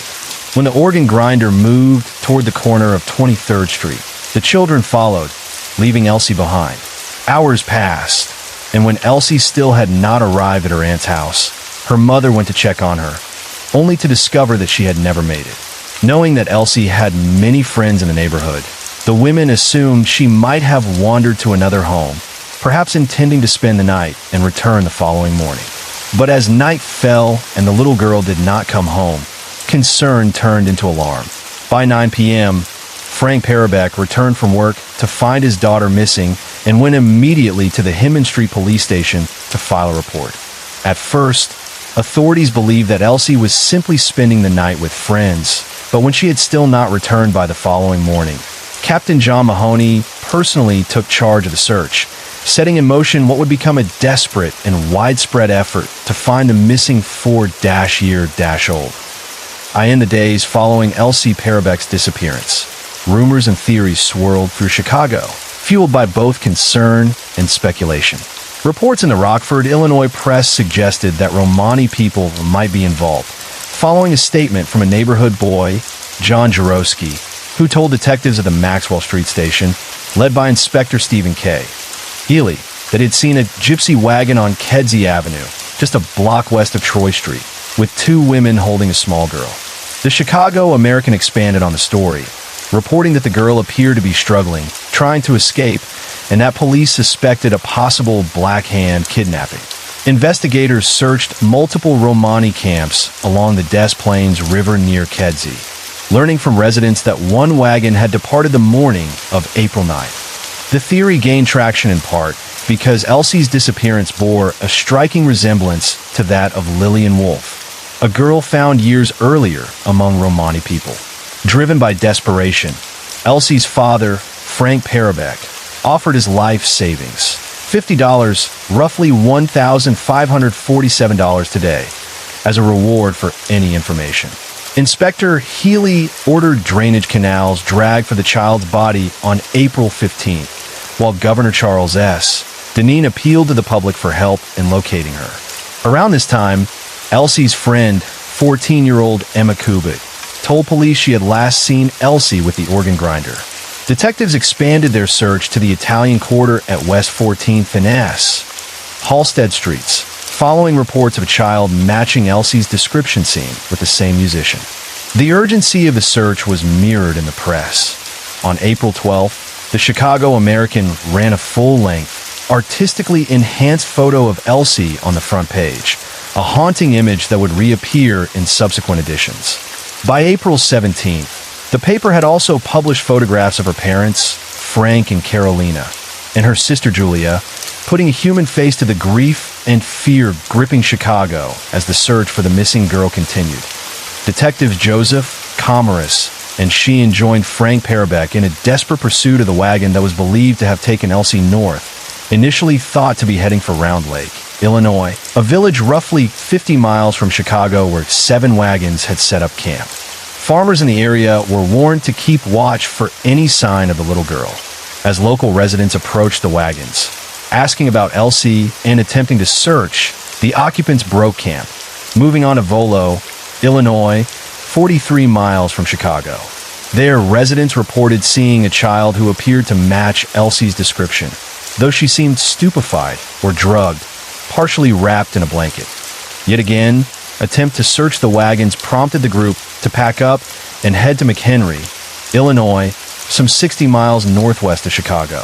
When police finally caught up with them in McHenry, it became clear that the girl in the wagon was not Elsie, but another gypsy child, a heartbreaking false alarm. Meanwhile, Captain Mahoney assigned men to drag the drainage canals near Elsie's home on April 12th and again on the 15th, searching for any trace of her. Throughout the frantic search, several children were found who bore resemblance to Elsie, momentarily convincing even Frank that his daughter had been found, only for reality to shatter that hope. As late as April 24th, when a child somewhat matching Elsie's description was spotted in a gypsy camp near 18th and South Halstead Streets, Frank fell to his knees in prayer, the desperation of a father palpable. Police theorized that Elsie's capture might have been due to the natural love of the wandering people for blue-eyed, yellow-haired children. Descriptions of Elsie were consistent. A small child with long, curly golden hair, bright blue eyes, and chubby pink cheeks, each marked by a prominent dimple. She wore a red hat, a red one-piece dress, black stockings, and high-top black boots, her delicate lace shoes replacing buttons for a touch of elegance. Newspapers of the day captured the community's admiration for her. The Chicago Daily News on April 12, 1911, noted her beauty and charm, while the Rockford Daily Gazette on April 21, 1911, highlighted that passing strangers often paused to comment on the very pretty child, a little girl whose disappearance gripped the hearts of Chicago and beyond. That on April 17th. The search for Elsie took a tense new turn when Police Captain Mahoney received an anonymous tip that a child matching Elsie's description had been seen with a man heading toward a hotel in Western Springs, Illinois. Detectives rushed to the hotel, hearts pounding with hope, only to find nothing. Around the same time, Sycamore Police Chief Ogden accompanied Frank Parbeck to investigate gypsy wagons in Cherry Valley, Illinois, but again, no child resembling Elsie was discovered. Meanwhile, the Hinman Street Police Station fielded relentless questions from reporters about a purported ransom note sent to Carolina, demanding $500, nearly $16,114 in today's money. Authorities denied official knowledge of the note, but admitted it might have been authentic, adding yet another layer of tension and uncertainty to the desperate search. On April 20th, neighbors watched 6-year-old Frank Jr. lug a pick and shovel into South Troy Street and begin digging. When questioned, he explained that on the day Elsie disappeared, there had been extensive construction on the street, and he had overheard his parents speculating that she might have fallen into a hole, buried under sand and gravel, while struggling to climb out. Construction workers confirmed that while it was technically possible, they would have noticed immediately if a child had fallen. In the meantime, scattered reports continued to arrive from the wider area. People in the West End, and even a woman in Kings, Illinois, claimed to have seen light-skinned girls traveling with gypsy groups, each sighting fueling hope and fear in equal measure as the frantic search for the missing little girl stretched on in the second week after Elsie Parbeck's disappearance. A glimmer of hope arrived in the form of Lillian Wolfe, an 11-year-old girl who had herself been the center of a Harrowing search 4 years earlier. Lillian had reportedly been stolen by gypsies and held for 6 days, forced to work as a beggar, until a farmer discovered her walking behind a wagon outside Moments, Illinois. Drawing on the trauma and insight of her own experience, Lillian provided detailed accounts of her abductor's typical behaviors and offered to lead a rescue party to help find Elsie. Following her advice, authorities considered consulting Elijah George, identified by William Jones, Lillian's former kidnapper, as the so-called king of the gypsies, hoping he might have knowledge of Elsie's whereabouts. George was located in Argyle, Wisconsin, and brought to Joliet for questioning, but he failed to provide the critical information investigators were seeking and was promptly released. Undeterred, Inspector Stephen K. Healy renewed the search with renewed intensity. Drainage canals were dragged once more, and all wells and other areas where a small child might have fallen were meticulously examined. As the desperate hunt for little Elsie stretched into its second week, the city gripped by fear, hope, and the haunting uncertainty of her fate. On April 22, 1911, Governor Charles S. Deneen made a desperate plea to the city of Chicago, releasing a front-page statement in the Chicago American, calling on every person to aid in the search for little Elsie Parbeck. That same day, John Mutz, the town marshal of Trevor, Wisconsin, received a tip regarding a blonde child spotted in a nearby gypsy camp. Mutz, together with Carl Zdenek, a saloon keeper from Lyons, Illinois, went to investigate and spoke with the child. Zdenek, fluent in Czech, was able to communicate with her and reportedly verify that the girl was indeed Elsie.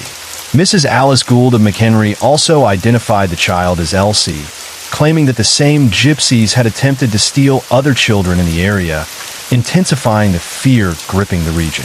By April 23rd, however, Lieutenant John Costello of the Hinman Street Station told reporters that all leads related to a kidnapping had been exhausted.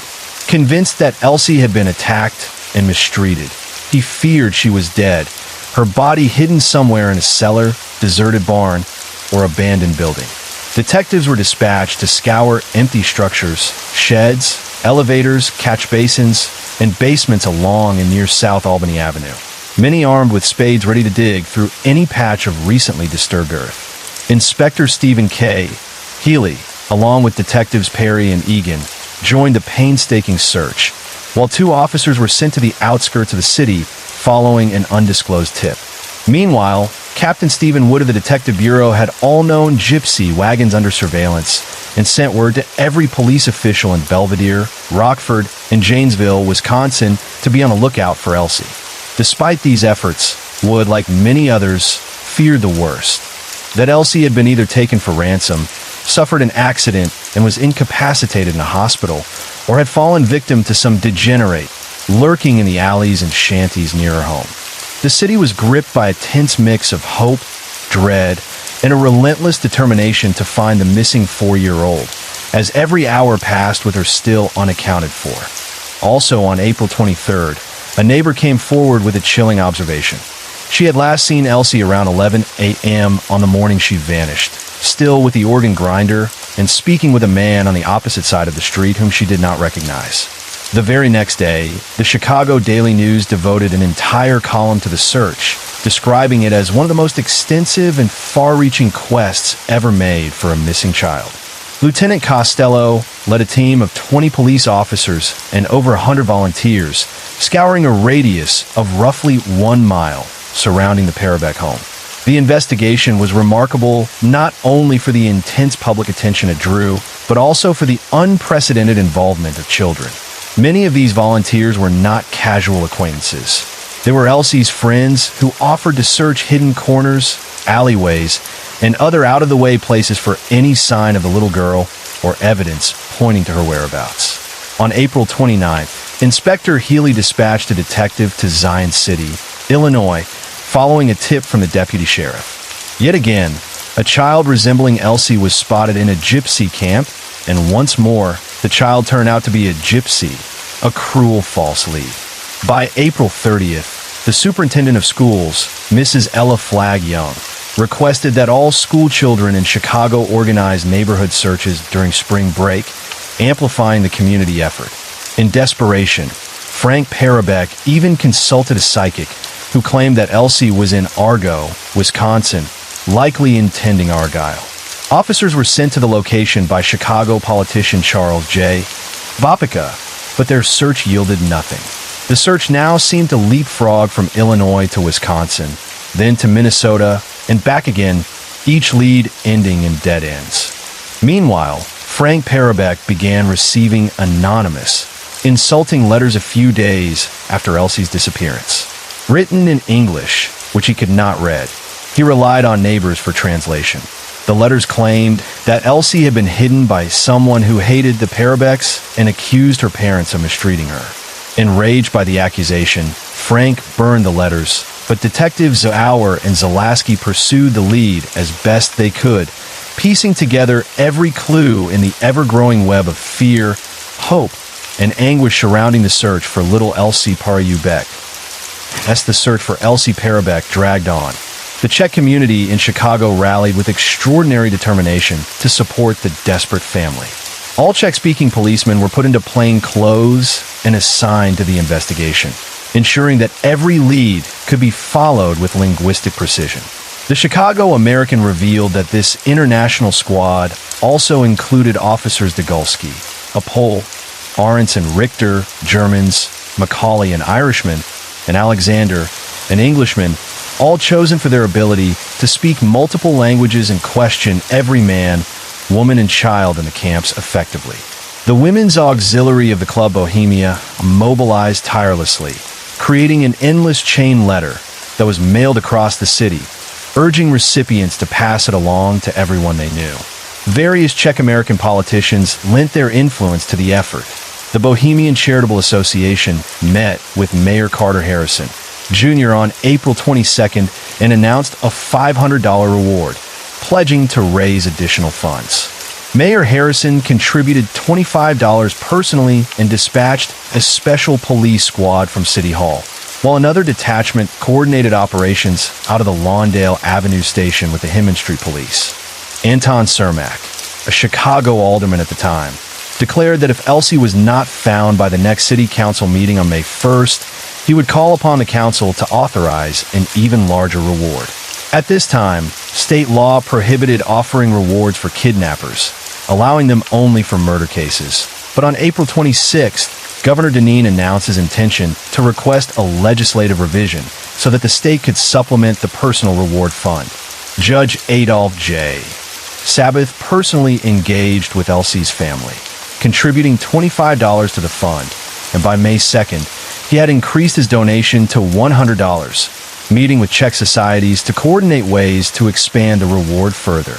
The entire city seemed caught in a tense, desperate wave of hope, fear, and community solidarity as the frantic search for little Elsie Parbeck continued to captivate Chicago.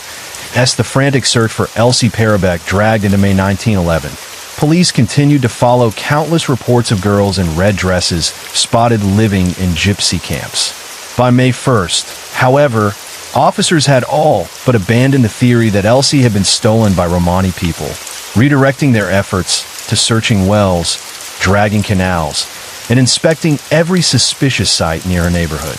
Judge Adolph J. Sabbath grew increasingly frustrated, decrying the hunt as listless and suggesting that Elsie's parents, being poor, were not receiving the attention the case demanded. Meanwhile, Sabbath was inundated with mail from across the country, much of it containing contributions to the reward fund, prompting him to increase his personal donation to $100. Among the letters was one from Dr. G.T. Screeton of Carlisle, Arkansas, reporting in part that a group of 40 gypsy men, for women, and 18 children, ranging from 3 months to 18 years, had been seen at the Little Rock Union Station the previous week, with all the children appearing not of gypsy parentage. While these tantalizing leads poured in, detectives Zauer and Zalaski pursued another, more sinister thread.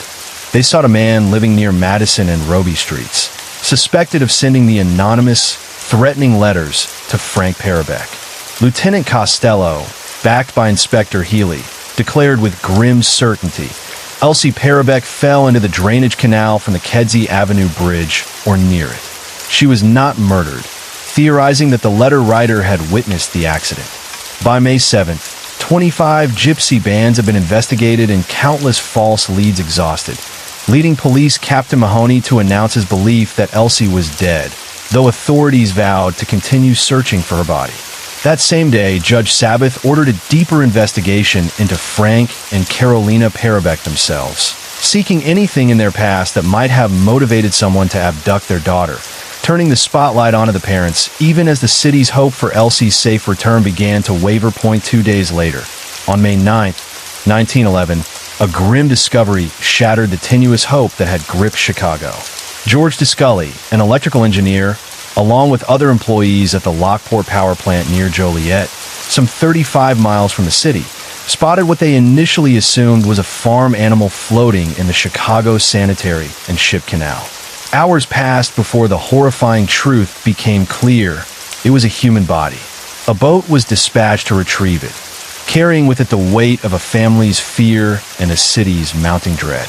Undertaker William Goodale examined the body and noted that it appeared to match Miss Elsie Parbeck's description perfectly, citing the shade of her hair, the texture of her stockings, and the precise color and fabric of her dress. Despite the body having spent several weeks in the water, it showed only slight decomposition.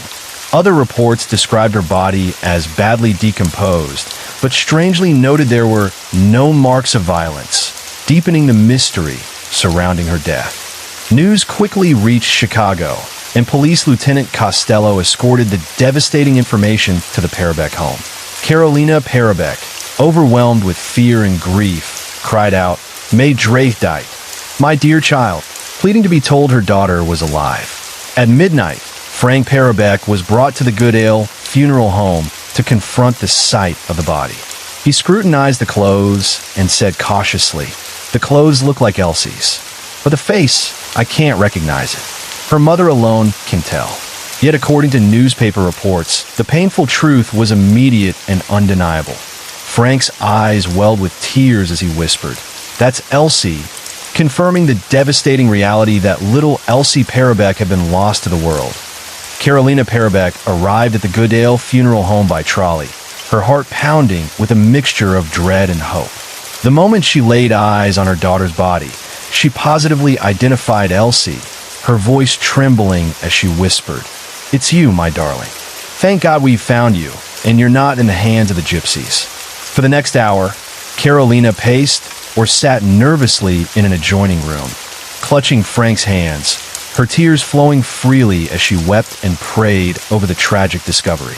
Undertaker William Goodale, who had followed the child's disappearance closely in the newspapers, confirmed to police the grim alignment of evidence.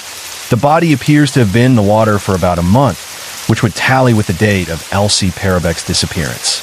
The child, when she left home, was without hat, and her clothing tallies in every respect with that found on the dead body.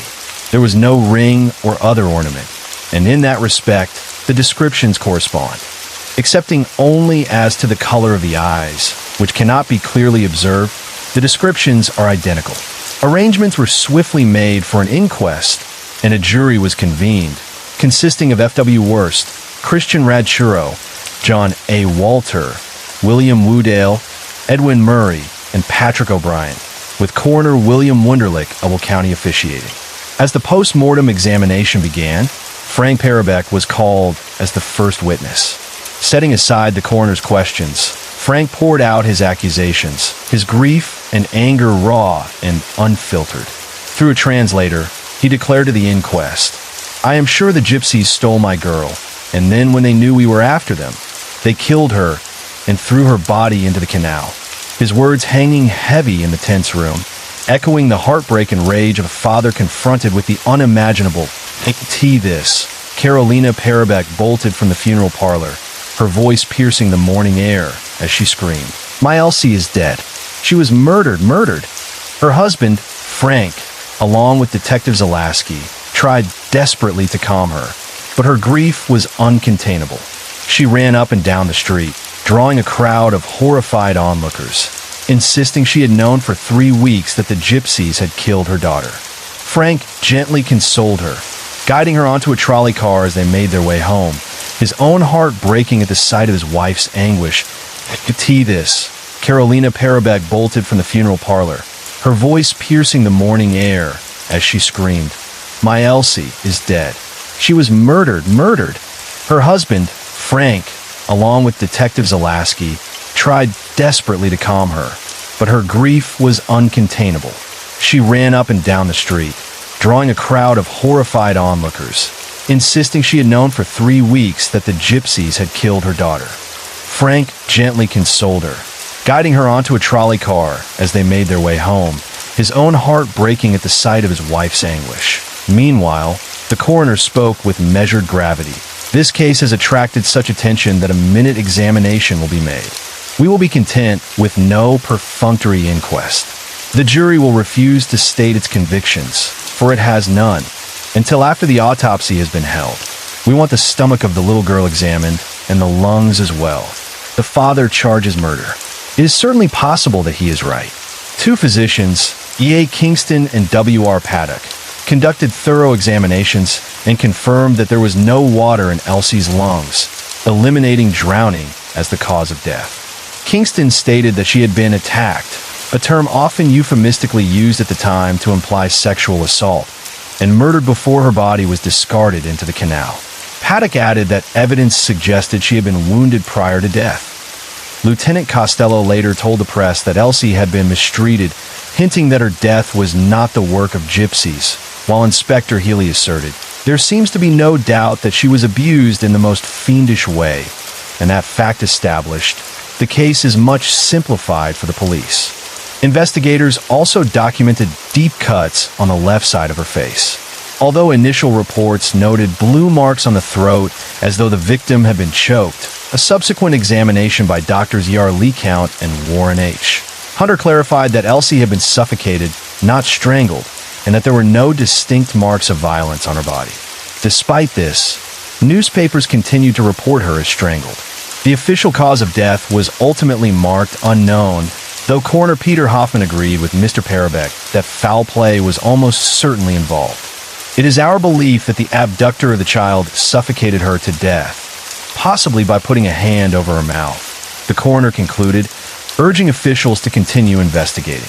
Inspector Healy immediately assigned detectives to determine the full circumstances, telling the Chicago Inter-Ocean, "I have 40 detectives at work today on the theory that the criminals lived in the neighborhood of the Parbeck home. We are investigating every incident of the lives of the Parbecks since they came to Chicago in order to trace a possible enemy. It will surprise me if the criminals are not arrested within a week." To the Chicago Tribune, he added, "We have 1 or 2 theories, but nothing specific enough to even talk about. I intend to place more men on the case tomorrow."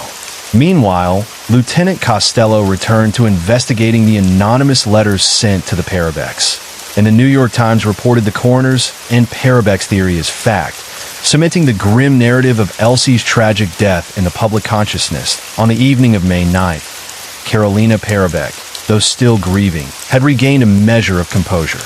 Surrounded by friends and neighbors who had gathered in support, she spoke to reporters with a quiet determination.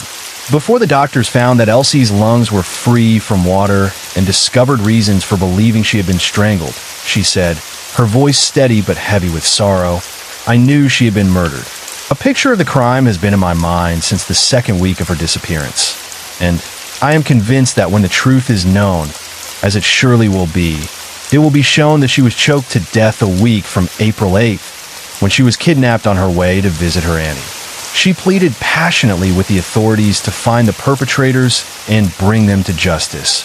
Her grief transformed into a resolute call for accountability. Following the inquest, Elsie's small body was returned home, and the somber task of preparing for a funeral fell to her uncle, Frank Trampota. The family, financially drained by weeks of searching and the mounting expenses of the investigation, struggled to afford a proper burial. Carolina confided to Judge Adolph J. Sabbath that they had exhausted their resources.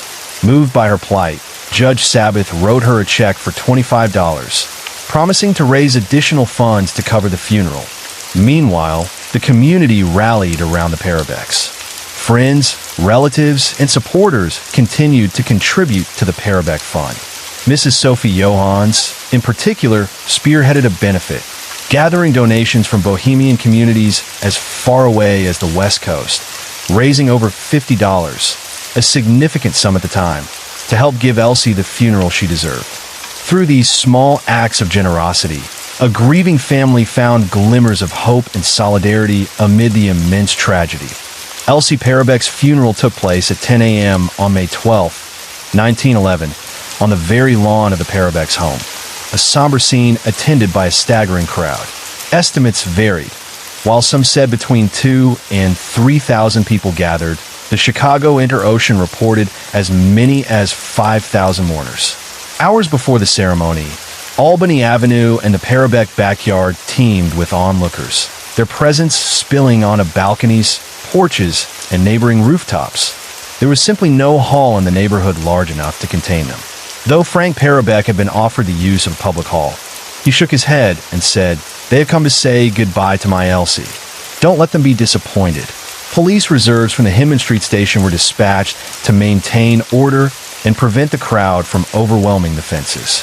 At the center of the gathering, Elsie's small white coffin rested upon two polished brass stands, a delicate vision surrounded by lilies of the valley, roses, and carnations sent by Mayor Carter Harrison, Judge Sabbath, and other city officials.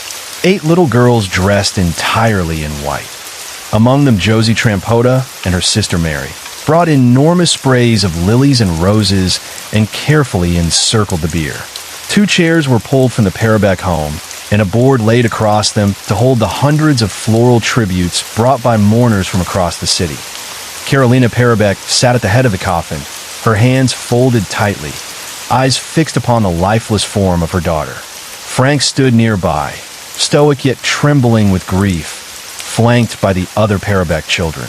The entire neighborhood seemed to hold its breath, each mourner caught in a collective sorrow, mourning not only the tragic loss of a child, but the abrupt shattering of innocence in their community. The Parbecks were free thinkers rather than Catholics. No prayers were said during the service. Instead, Rudolf Yarmosenko, editor of the Bohemian Chicago Daily Svornost, read the service aloud, speaking earnestly about the community's responsibility to cooperate with the police in bringing Elsie's killers to justice. When the undertaker moved to lift Elsie's tiny coffin into the hearse, Carolina clutched his arm, begging to see her daughter's face one last time. Her relatives gently persuaded her to step aside, shielding her from the agonizing sight, and led her away as the coffin was secured. The vast majority of mourners followed the casket in solemn procession to Bohemian National Cemetery, where Senka addressed the crowd again, calling for vigilance and unity in the search for the child's killer. Frank Parbeck, his grief raw but resolute, spoke with quiet determination. "My little girl is at rest, and nothing matters to her now. But I shall never rest until I see her murderers paying the penalty for taking her life." Police Chief John McWeeny pledged that the full resources of the Chicago police force would be dedicated to finding the perpetrator. Alderman Anton Cermak petitioned Governor Charles S. Deneen to increase the reward by $200 in accordance with state statutes, and proposed a proclamation urging all citizens to assist in the search for justice. Coroner Peter Hoffman contributed $25 to a public reward fund, hoping to incentivize anyone with information to come forward. The city, still reeling from the tragedy, united in grief and determination to see Elsie's killer brought to justice. Following the discovery of Elsie's body, detectives turned their attention to a man named Joseph Canesti. According to the Rockford Republic, police under Captain Stephen Wood identified Canesti as a potential suspect. Described in the press as a bearded bohemian and a hermit peddler, Canesti had a reputation for luring young girls to a small shack near the drainage canal on West 33rd Street and South Kedzie Avenue, roughly a mile and a half from the Parbeck home. Witnesses reported seeing him frequently near the neighborhood, raising suspicions about his involvement. When detectives searched the shack, they found a green hair ribbon, which they planned to show to Carolina for identification, along with evidence of a small hole dug in the ground and an old hemp sack that might have contained a body. The shack's owner, Mrs. David Shaughnessy, told police she had previously complained to Canesty about bringing children around the house and had evicted him on May 9, not on May 10th. Canesty tragically took his own life by throwing himself in front of a train. Despite the initial suspicion, investigators cleared him of any involvement in Elsie's death 5 days later. On May 13th, the search took a strange turn when the body of a well-dressed man was discovered in the canal at Willow Springs, roughly 20 miles from Lockport and 14 miles from Albany Avenue. He carried no identification, only a Catholic holy card with a Polish prayer inscribed with the words Sighoff. Detectives considered the possibility that he might somehow be connected to Elsie's death. That same day, an anonymous letter arrived claiming the writer had seen a little girl walking along the canal with a young man on the afternoon Elsie vanished. Meanwhile, another suspicious individual emerged, a loner living in a shack by the canal named Mr. Kinsella. Described as a religious enthusiast and reportedly unstable, Kinsella fled when detectives Gormley, Slad, and Froelich approached his home, brandishing what appeared to be a revolver. The officers fired warning shots into the air, but after a 3-mile chase through gullies and underbrush, Kinsella escaped into the forest. 2 days later, on May 15th, Frank Parbeck reported that he had spoken with a man he did not know, who claimed to have seen Elsie in the late afternoon of April 8th on Kedzie Avenue, south of 28th Street, long after she was supposedly taken by the gypsies. Lieutenant Costello immediately assigned detectives to track down this witness. This report suggested Elsie had been only 3 blocks from a bridge, just a short distance from where she was eventually found. Despite the coroner's insistence that Elsie had been murdered, Lieutenant Costello increasingly believed her death might have been accidental, that she had simply fallen into the canal. Inspector Healy had already ordered the canals and drainage ditches dragged multiple times during the investigation. Confusion over the initial examinations only added to the uncertainty. The first physician to inspect Elsie on the night of May 9th, likely Dr. Kingston, had told Costello she had drowned with no signs of abuse. Costello relayed this to the family, only for the following day's autopsy to contradict it, showing that Elsie had not drowned and appeared to have been suffocated. Detectives continued their investigation, surrounding a house near Madison and Roby Streets and extending a dragnet across the southwestern side of Chicago, searching for a former boarder of the Parbeck home. They also pursued leads regarding the anonymous author of the hostile letters Frank Parbeck had received.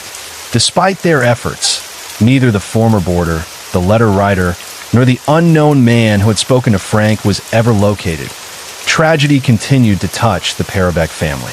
2 years after Elsie's funeral, on the anniversary of her death, Frank Parbeck passed away at the age of 45. Carolina survived until December 9, 1927.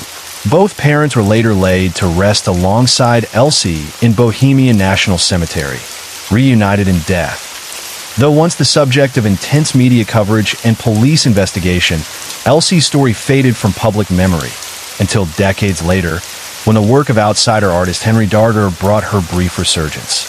In 1973, art historian Michael Bonesteel, examining Darger's epic novel The Story of the Vivian Girls, noted repeated references to a character named Annie Ehrenberg, a leader of a child slave rebellion who met a tragic death at the hands of her captors.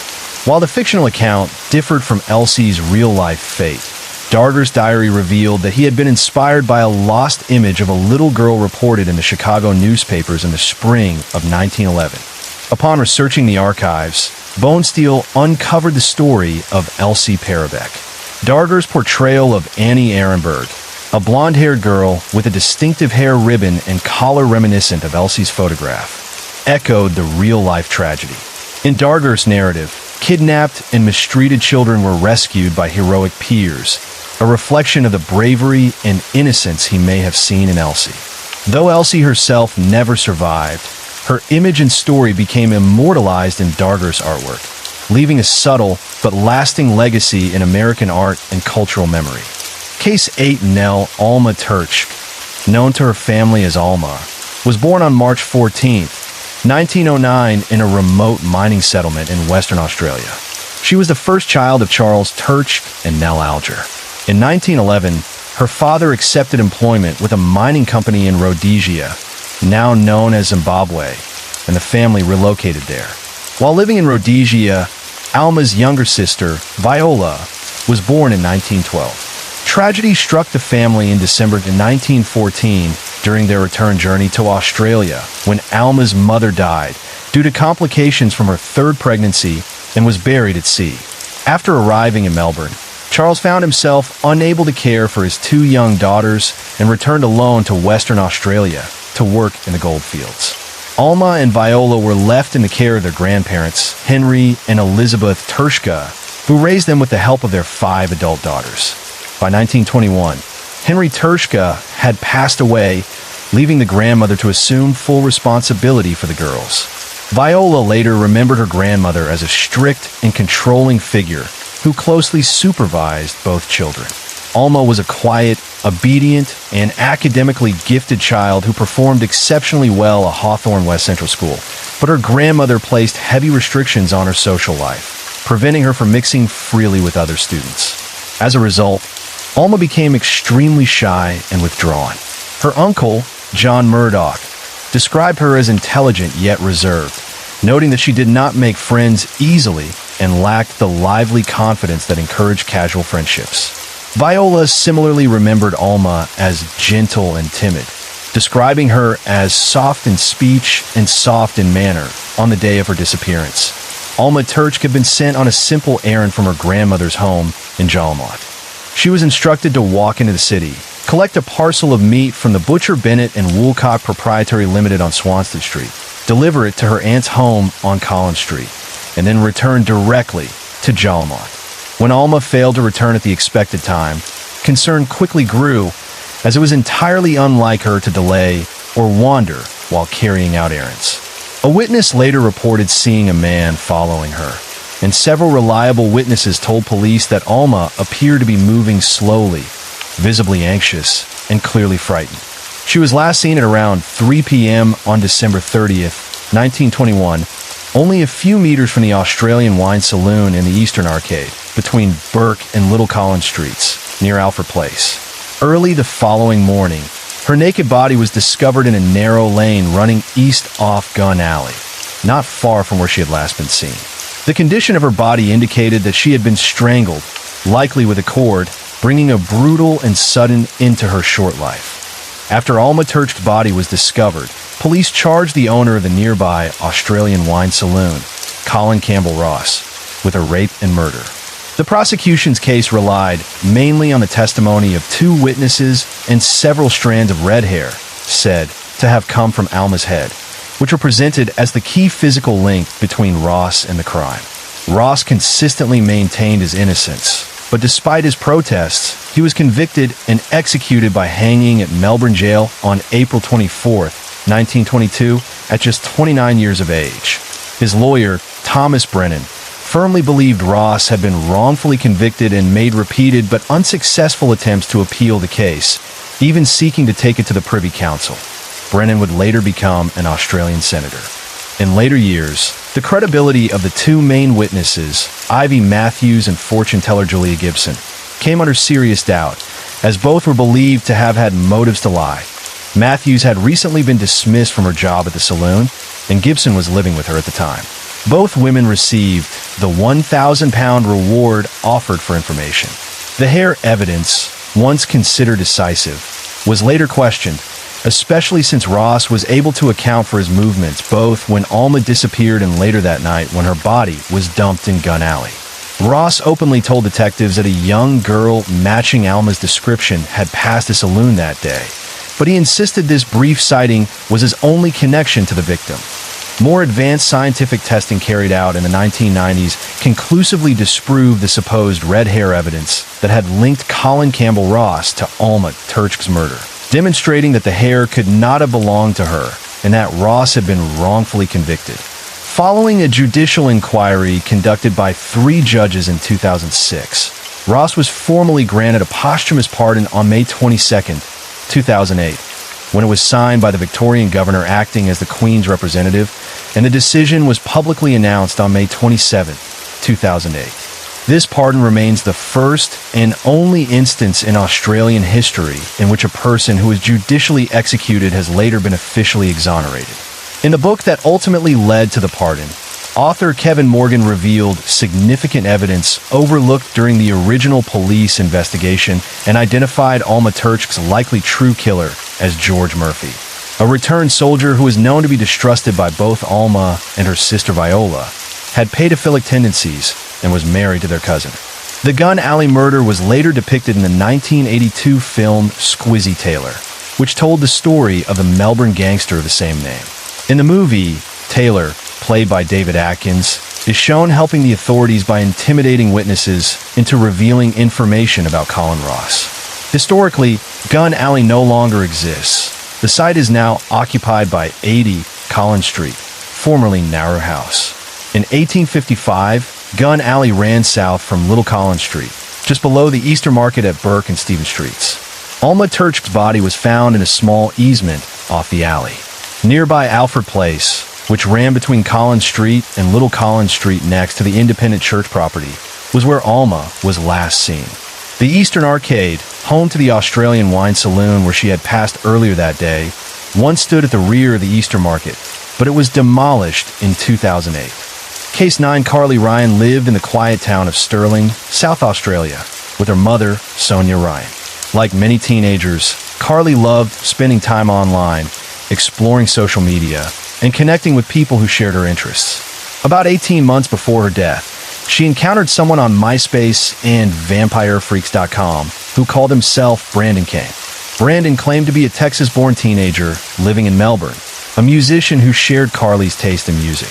Over time, their online conversations grew deeper, evolving into a telephone friendship and eventually what Carly believed was a teenage romance. She trusted him, confided in him, and considered him a friend.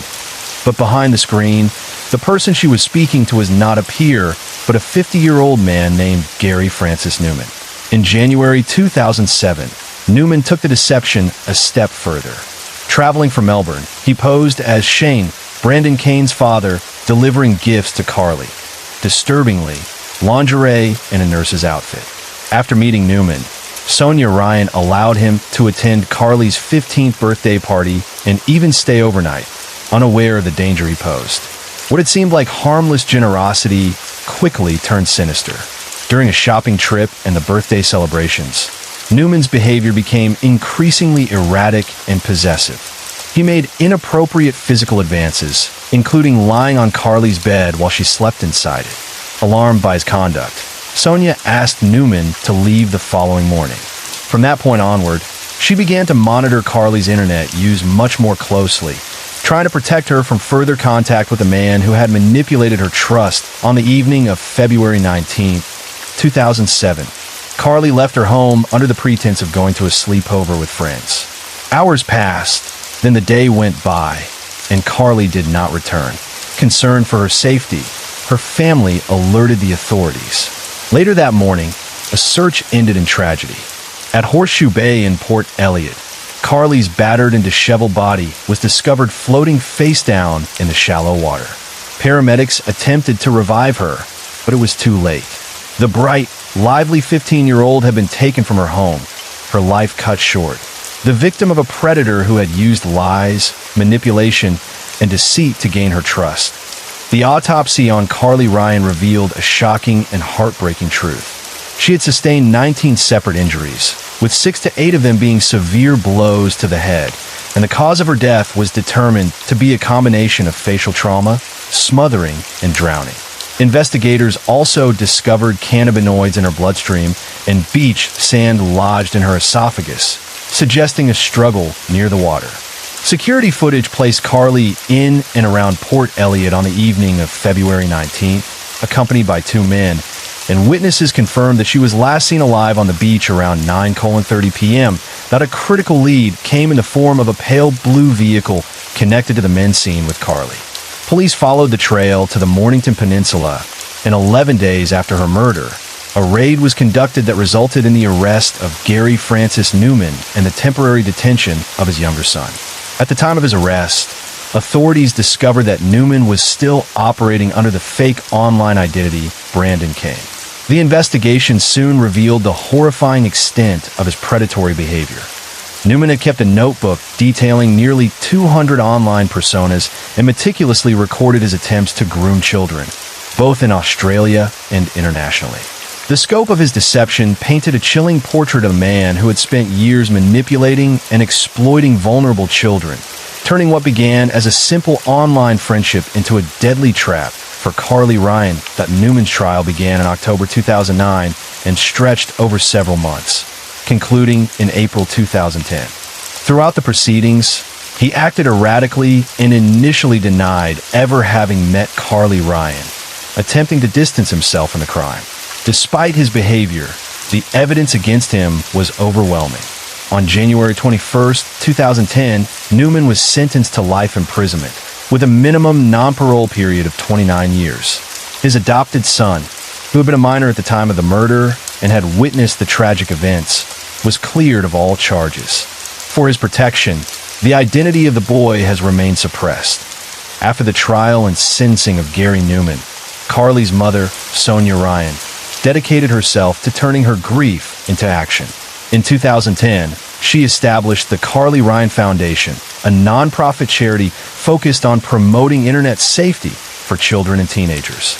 Recognizing the growing dangers online, the foundation began lobbying in 2013 for legal changes to better protect minors, especially given alarming statistics showing that 1 in 4 Australian teenagers are contacted online by strangers. The foundation extended its efforts beyond Australia, raising safety awareness in New Zealand and the United States, and developed a smartphone application called Thread, designed as a personal safety tool for children. For her tireless work and advocacy, Sonia Ryan was honored with the South Australian of the Year Award in 2013 and went on to receive further accolades in 2017 and 2018, culminating in an Order of Australia Medal in 2021 after years of advocacy and repeated attempts to improve protections for children online. A breakthrough finally came on May 25, 2017. A new bill titled the Criminal Code Amendment Protecting Minors Online, Bill 2017, was submitted to the Parliament of Australia. The legislation aimed to address the growing threat posed by predators using digital technologies, covering all electronic communications, telephones, faxes, computers, internet services, video transmissions, and even radio, collectively defined in law as carriage services. The purpose of the bill was clear and uncompromising: to create a criminal offense for anyone using these services to prepare, plan, or attempt to cause harm to a person under 16, or to procure or engage in sexual activity with them. Crucially, it explicitly included scenarios where predators misrepresented their age online as part of their plan to target minors. The bill proposed important changes to 3 key federal laws: the Criminal Code Act 1995, the Crimes Act 1914, and the Telecommunications, Interception and Access Act 1979. After careful consideration and debate, the amended bill successfully passed at the federal level and was formally enacted into law on June 23, 2017, marking a significant step forward in protecting Australian children from online predators. Before the federal law passed, South Australia had also attempted to strengthen protections for children online, but an earlier, similar version of the law failed to pass the Legislative Council in 2013. Years later, after a public petition highlighted the urgent need for stronger safeguards, Attorney General Vicky Chapman introduced an amended bill. This new legislation successfully passed the Parliament of South Australia on July 5, 2018, making it a criminal offense for any adult, someone aged 18 or older, to lie to a child about their identity or age with the intent to meet that child. The amendments officially came into effect on August 13, 2018, providing South Australian children with legal protections specifically designed to prevent online grooming and abuse. Case 10 Casey Woody was born on October 17, 1989, at Baptist Medical Center in Little Rock, Arkansas, to Rick and Christy Woody. She grew up with 2 brothers, Austin and Tim, and was known for her warm and caring personality from a young age. Tragically, when Casey was just 7 years old, her mother Christy died in a car accident on June 19, 1997. The family had been returning home from Tim's baseball game when their car collided with a horse that had run onto the road. The animal shattered the windshield and struck Christy, who was seated in the passenger seat. Miraculously, the rest of the family survived, though Rick, who had been driving, suffered broken ribs. WY 2002, Casey was living in Holland, Arkansas, with her father Rick, her brother Tim, and Tim's friend Eric Betts. Her maternal aunt, Teresa Paul, lived in the house next door, keeping close ties with the family. Casey attended Greenbrier Middle School, where she was an active student involved in the band, choir, and talented and gifted programs. She was widely remembered by friends and family as a friendly and compassionate girl, deeply connected to those around her. Her hobbies reflected her creative and expressive nature, including poetry, singing, dancing, and playing the saxophone, all of which painted the picture of a bright, vibrant child with a love for life and a strong bond with her family and friends. Casey Woody lived in a rural, heavily wooded area, and because many of the family's outgoing landline calls would be billed as long distance, her father Rick allowed her to use the family computer for instant messaging to stay in touch with. Friends, Casey registered on Yahoo Messenger under the username Model Behavior 63 or Model Behavior 36, according to some accounts, and eventually began exploring chat rooms to meet new people. It was in one of these online spaces, either on New Year's Eve 2001, according to Web of Lies, or in the summer of 2002, according to Caught on the Web, that she met a user named Jasmine_DF, who introduced himself as Dave Fagan. The profile picture showed an attractive, surfer-type young man who claimed to love the beach and surfing. Casey and Dave quickly bonded over their shared interests and began chatting frequently. Over time, Casey confided in him about the loss of her mother, and Dave responded with a story of his own, claiming that his aunt, who also lived in Arkansas, had recently been in a car accident, was now comatose, and was not expected to survive much longer. Casey Woody became concerned for Dave's aunt and shared the story with her family and friends. Her close friends, Sam and Jessica, also befriended Dave, adding him to their Yahoo buddy lists. Sam, however, grew increasingly wary of Casey's naivety and repeatedly warned her about getting emotionally attached to someone she had never met in person. Casey's father, Rick, who worked long swing shifts as a police officer with the Greenbrier Police Department, admitted in later interviews that he often wasn't home to monitor her internet use. While he knew she was talking to boys online, he wasn't particularly concerned as long as she remained at home and the boys were elsewhere. Around the summer of 2002, when Casey told her father that Dave was turning 18, Rick instructed her to stop communicating with him, explaining that he was too old for her. Casey ignored his warning and continued to talk to Dave over the phone, despite the long-distance charges. One night, likely in autumn 2002, Dave called Casey while Jessica was spending the night at Woody's house. During the call, the girls heard unusual noises outside the house and a floorboard creak in the kitchen, as though an intruder was present. Panicked, they rushed into Casey's bedroom and blocked the door with a dresser. Casey told Dave about the frightening sounds, and he reassured her that no one was in the house, telling her not to worry. Shortly after, the noises stopped, leaving the girls uneasy but unharmed. Casey Woody's friend Sam grew suspicious of Dave's claimed age, noting that he often used outdated slang like groovy and far out. Sam questioned whether someone's supposed age would speak that way, but Casey dismissed her concerns, assuming it was just a California thing, that people there talk differently than in Arkansas. Meanwhile, Casey met another boy in an online chat room, using the handle Test2999. He claimed to be a 14-year-old named Scott from Alpharetta, Georgia, who loved football and wrestling. His profile featured a photo of a teenage boy in a football uniform.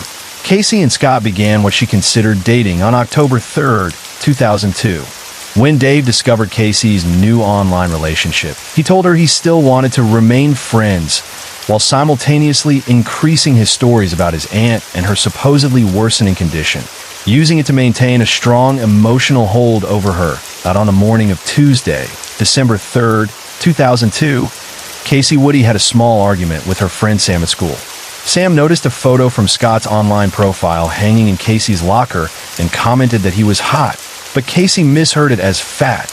and became angry. When Sam asked where she had gotten the photo, Casey said that Scott had mailed it to her. Alarmed, Sam warned Casey about the dangers of giving her address to people she had never met in person, telling her that Scott could be an 80-year-old pretending to be a teenager and that the photo might just be of his grandson. Casey, however, dismissed the warning and did not take it seriously. Unbeknownst to Casey, Sam reported the situation to the school counselor, who then called Casey into her office to discuss internet safety. The counselor emphasized the dangers of meeting online friends in person without a parent present.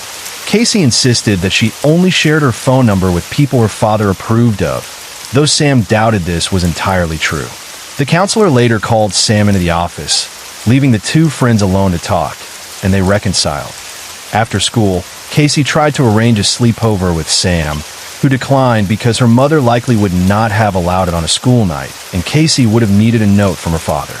Casey then asked Jessica and another friend, but both declined as well.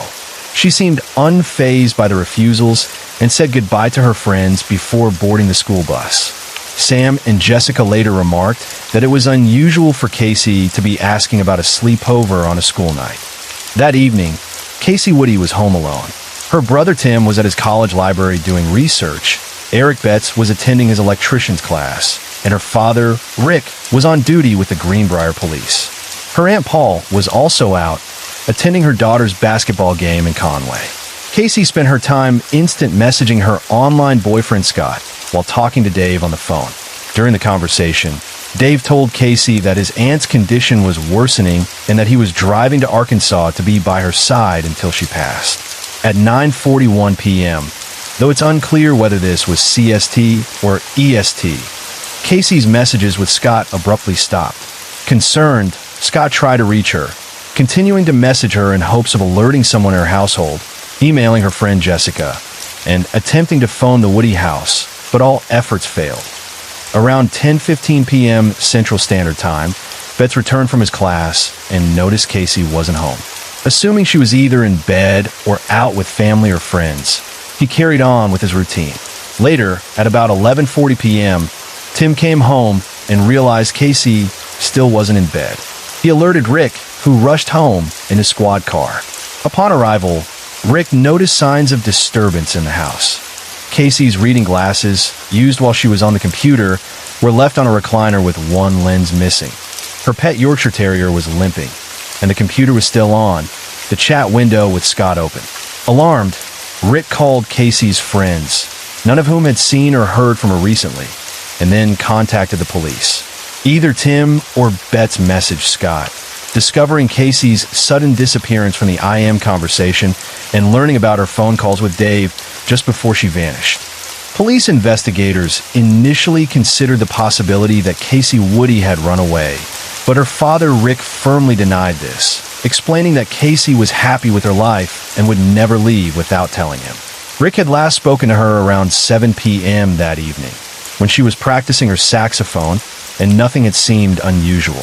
Investigators noted that all of Casey's coats and shoes had been left behind, and given that the temperature that night was close to 30 degrees Fahrenheit with rain, they suspected an abduction. A massive search and investigation was launched, involving the FBI, the Arkansas State Police, every law enforcement agency in Faulkner County, police dogs, and dozens of volunteers. A Level 2 Morgan Nick alert was issued at 5:14 a.m. Authorities seized the Woody family computer and interviewed students and staff at Greenbrier Middle School, learning from Casey's friends about her online contacts, Scott and Dave. An FBI agent discovered discarded notes in Woody's trash containing the two names. Scott's computer was traced to his home in Alpharetta, Georgia, where FBI agents spoke with his mother, who said she had no idea that Casey existed or that Scott had a girlfriend. Once it was confirmed that Scott had been at home when Casey disappeared, he was cleared of suspicion. Meanwhile, investigators learned that Dave had told Casey he was traveling from California to Arkansas at the time she vanished. A local search led them to a Conway Motel 6, where they discovered a 1993 Buick Regal with a California license plate. The vehicle belonged to a man named David Fuller, who had checked into the motel on December 2nd, booked a week-long stay, requested no maid service, and had angrily complained about the lack of internet connectivity in his room. When detectives searched Fuller's room, they found a packed suitcase, laptop, camouflage clothing, and rubber gloves, and noted that the bed had not been slept in, suggesting he had not yet used the room. After investigating Fuller's background, detectives traced him through the Conway Enterprise rent-a-car, where an employee recalled that Fuller had acted strangely, frequently stepping outside to smoke while completing his rental paperwork. Subpoenaing the documents, investigators discovered that the phone number Fuller provided matched calls made repeatedly to the Woody household. They also confirmed that he had rented a silver Dodge Caravan minivan and that his credit card had been recently charged by a self-storage facility in Conway.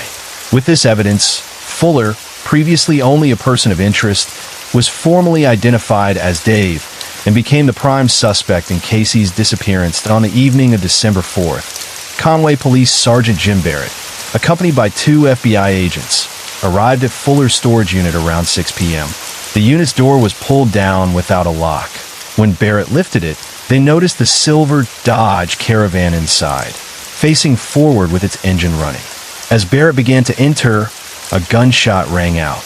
Officers took cover and called for backup, issuing repeated commands for anyone inside to surrender, with no response.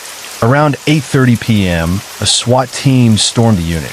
Inside, Fuller had shot himself in the head when Barrett initially lifted the door. His body was discovered behind the minivan, still holding a 9mm Luger. In the back of the van, Woody's body was found supine, her wrists and ankles chained to the van floor. Evidence indicated that Fuller had raped Casey before murdering her with a gunshot to the head. A half-empty bottle of chloroform and a rag were found next to her, suggesting she had been unconscious from the time of abduction until her death. Although the exact time of death could not be pinpointed, medical examiners concluded that she had been dead for several hours and likely incapacitated with chloroform throughout the ordeal. David Leslie Fuller, January 18, 1955 to December 4, 2002, was born in Salt Lake City, Utah, as the youngest of 4 children to Edward Ned and June Fuller, who were devout Mormons. At 19, he married an unidentified woman and moved with her to Moab, Utah, though the marriage ended shortly thereafter. In the early 1980s, Fuller met Sally Krenz while playing bass guitar at a local bar, and they married on May 21, 1983, moving to Salt Lake City. The couple remained married until Fuller's death. Fuller joined the Navy as a Seabee in 1989, and the family relocated several times. First to Gulfport, Mississippi, where they had a son, then to Maryland for their daughter, and later to San Diego, California. At the time of Fuller's death, the children were 11 and 7 years old. Around 1997, the family moved to La Mesa, California, and Fuller left the Navy 2 years later. Over time, Fuller developed anger issues and mood swings, increasingly spending long hours online and taking late-night walks while talking on his phone. In June 2002, an incident occurred when Krenz obtained divorce paperwork while Fuller was taking the children to visit his parents. Fuller returned home enraged. In August 2002, California Child Protective Services investigated a report that Fuller had showered with his daughter, which was later determined to be untrue. However, Fuller's behavior continued to raise concern. He had previously been arrested for spousal abuse after confronting Krenz at home, shoving her, yelling, and unlocking a bedroom door with a screwdriver to access her and the children. Earlier in his life, he had also been arrested and fined for indecent exposure involving 2 young girls and was fired from a used car salesman job for viewing pornography on a work computer, possibly involving children. After David Fuller's death, the FBI obtained a search warrant for his apartment, uncovering chilling evidence of his obsession with Casey Woody. Near his computer, agents found a framed collage of photos of Casey, along with papers listing her and her friends' names, phone numbers, and addresses. On the computer, authorities discovered a poem Casey had written about her mother's death, as well as additional photos of Woody and her friends. Investigators also learned that under the alias Dave Fagan, Fuller had attempted to groom at least 3 other girls around Casey's age since the winter of 2000, though none of these interactions had resulted in in-person encounters. In one instance, he offered to buy a Michigan girl a plane ticket to California, which she refused. In March 2002, he sent flowers to a Dallas girl, despite her never providing him with her address. Police discovered that Fuller had already made 2 trips to Arkansas in the fall of 2002. On October 11th, he flew into Clinton National Airport, rented a car, and checked into a Motel 6 in Conway. Authorities believe he may have surveilled Casey in her home during this trip, although this is not confirmed. On November 2nd, Fuller purchased a gun under the pretense of target practice, then flew back to Little Rock on November 4th, rented a car, and returned to Motel 6. On November 6th, he visited a storage facility, GuardSmart, seeking the largest unit available and claiming he needed temporary storage for vehicles. He extended his stay on November 8th, and authorities later speculated that he had intended to abduct Casey during this visit, but was unsuccessful.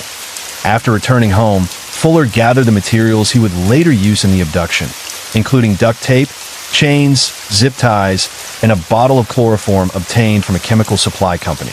He packed these items into his Buick Regal and drove to Arkansas to carry out the kidnapping. Subsequent DNA testing of Fuller against national databases found no evidence linking him to previous crimes. Following his death, Fuller's remains were cremated. His wife, Sally Krenz, kept his ashes in her closet, intending eventually to take their children to Mount Olympus to scatter them. Ultimately, Fuller was interred at Wasatch Lawn Memorial Park in Mill Creek, Utah, alongside the graves of his parents, who had passed away after him.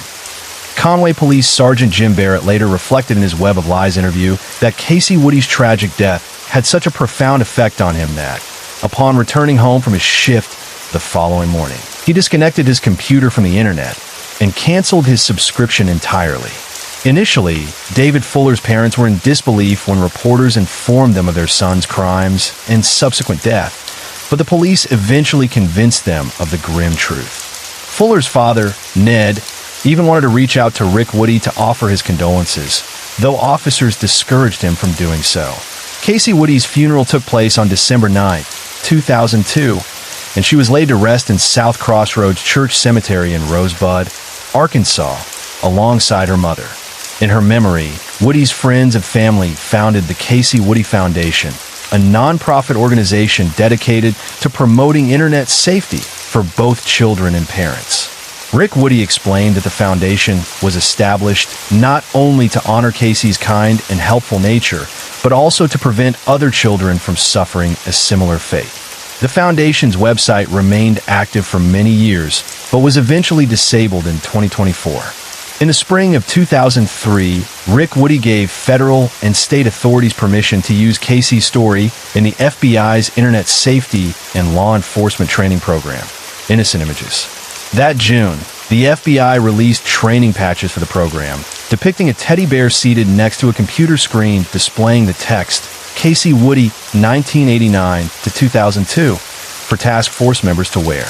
During her Man with a Van interview, Casey's friend Jessica recalled the night she stayed over at the Woody home when they heard noises from an intruder, reflecting later that it could have been Fuller attempting to abduct both her and Casey on December 3, 2012. Marking 10 years since Casey's abduction, friends and family held a memorial service for her at Greenbrier High School, honoring her memory and reinforcing her legacy in raising awareness about internet safety.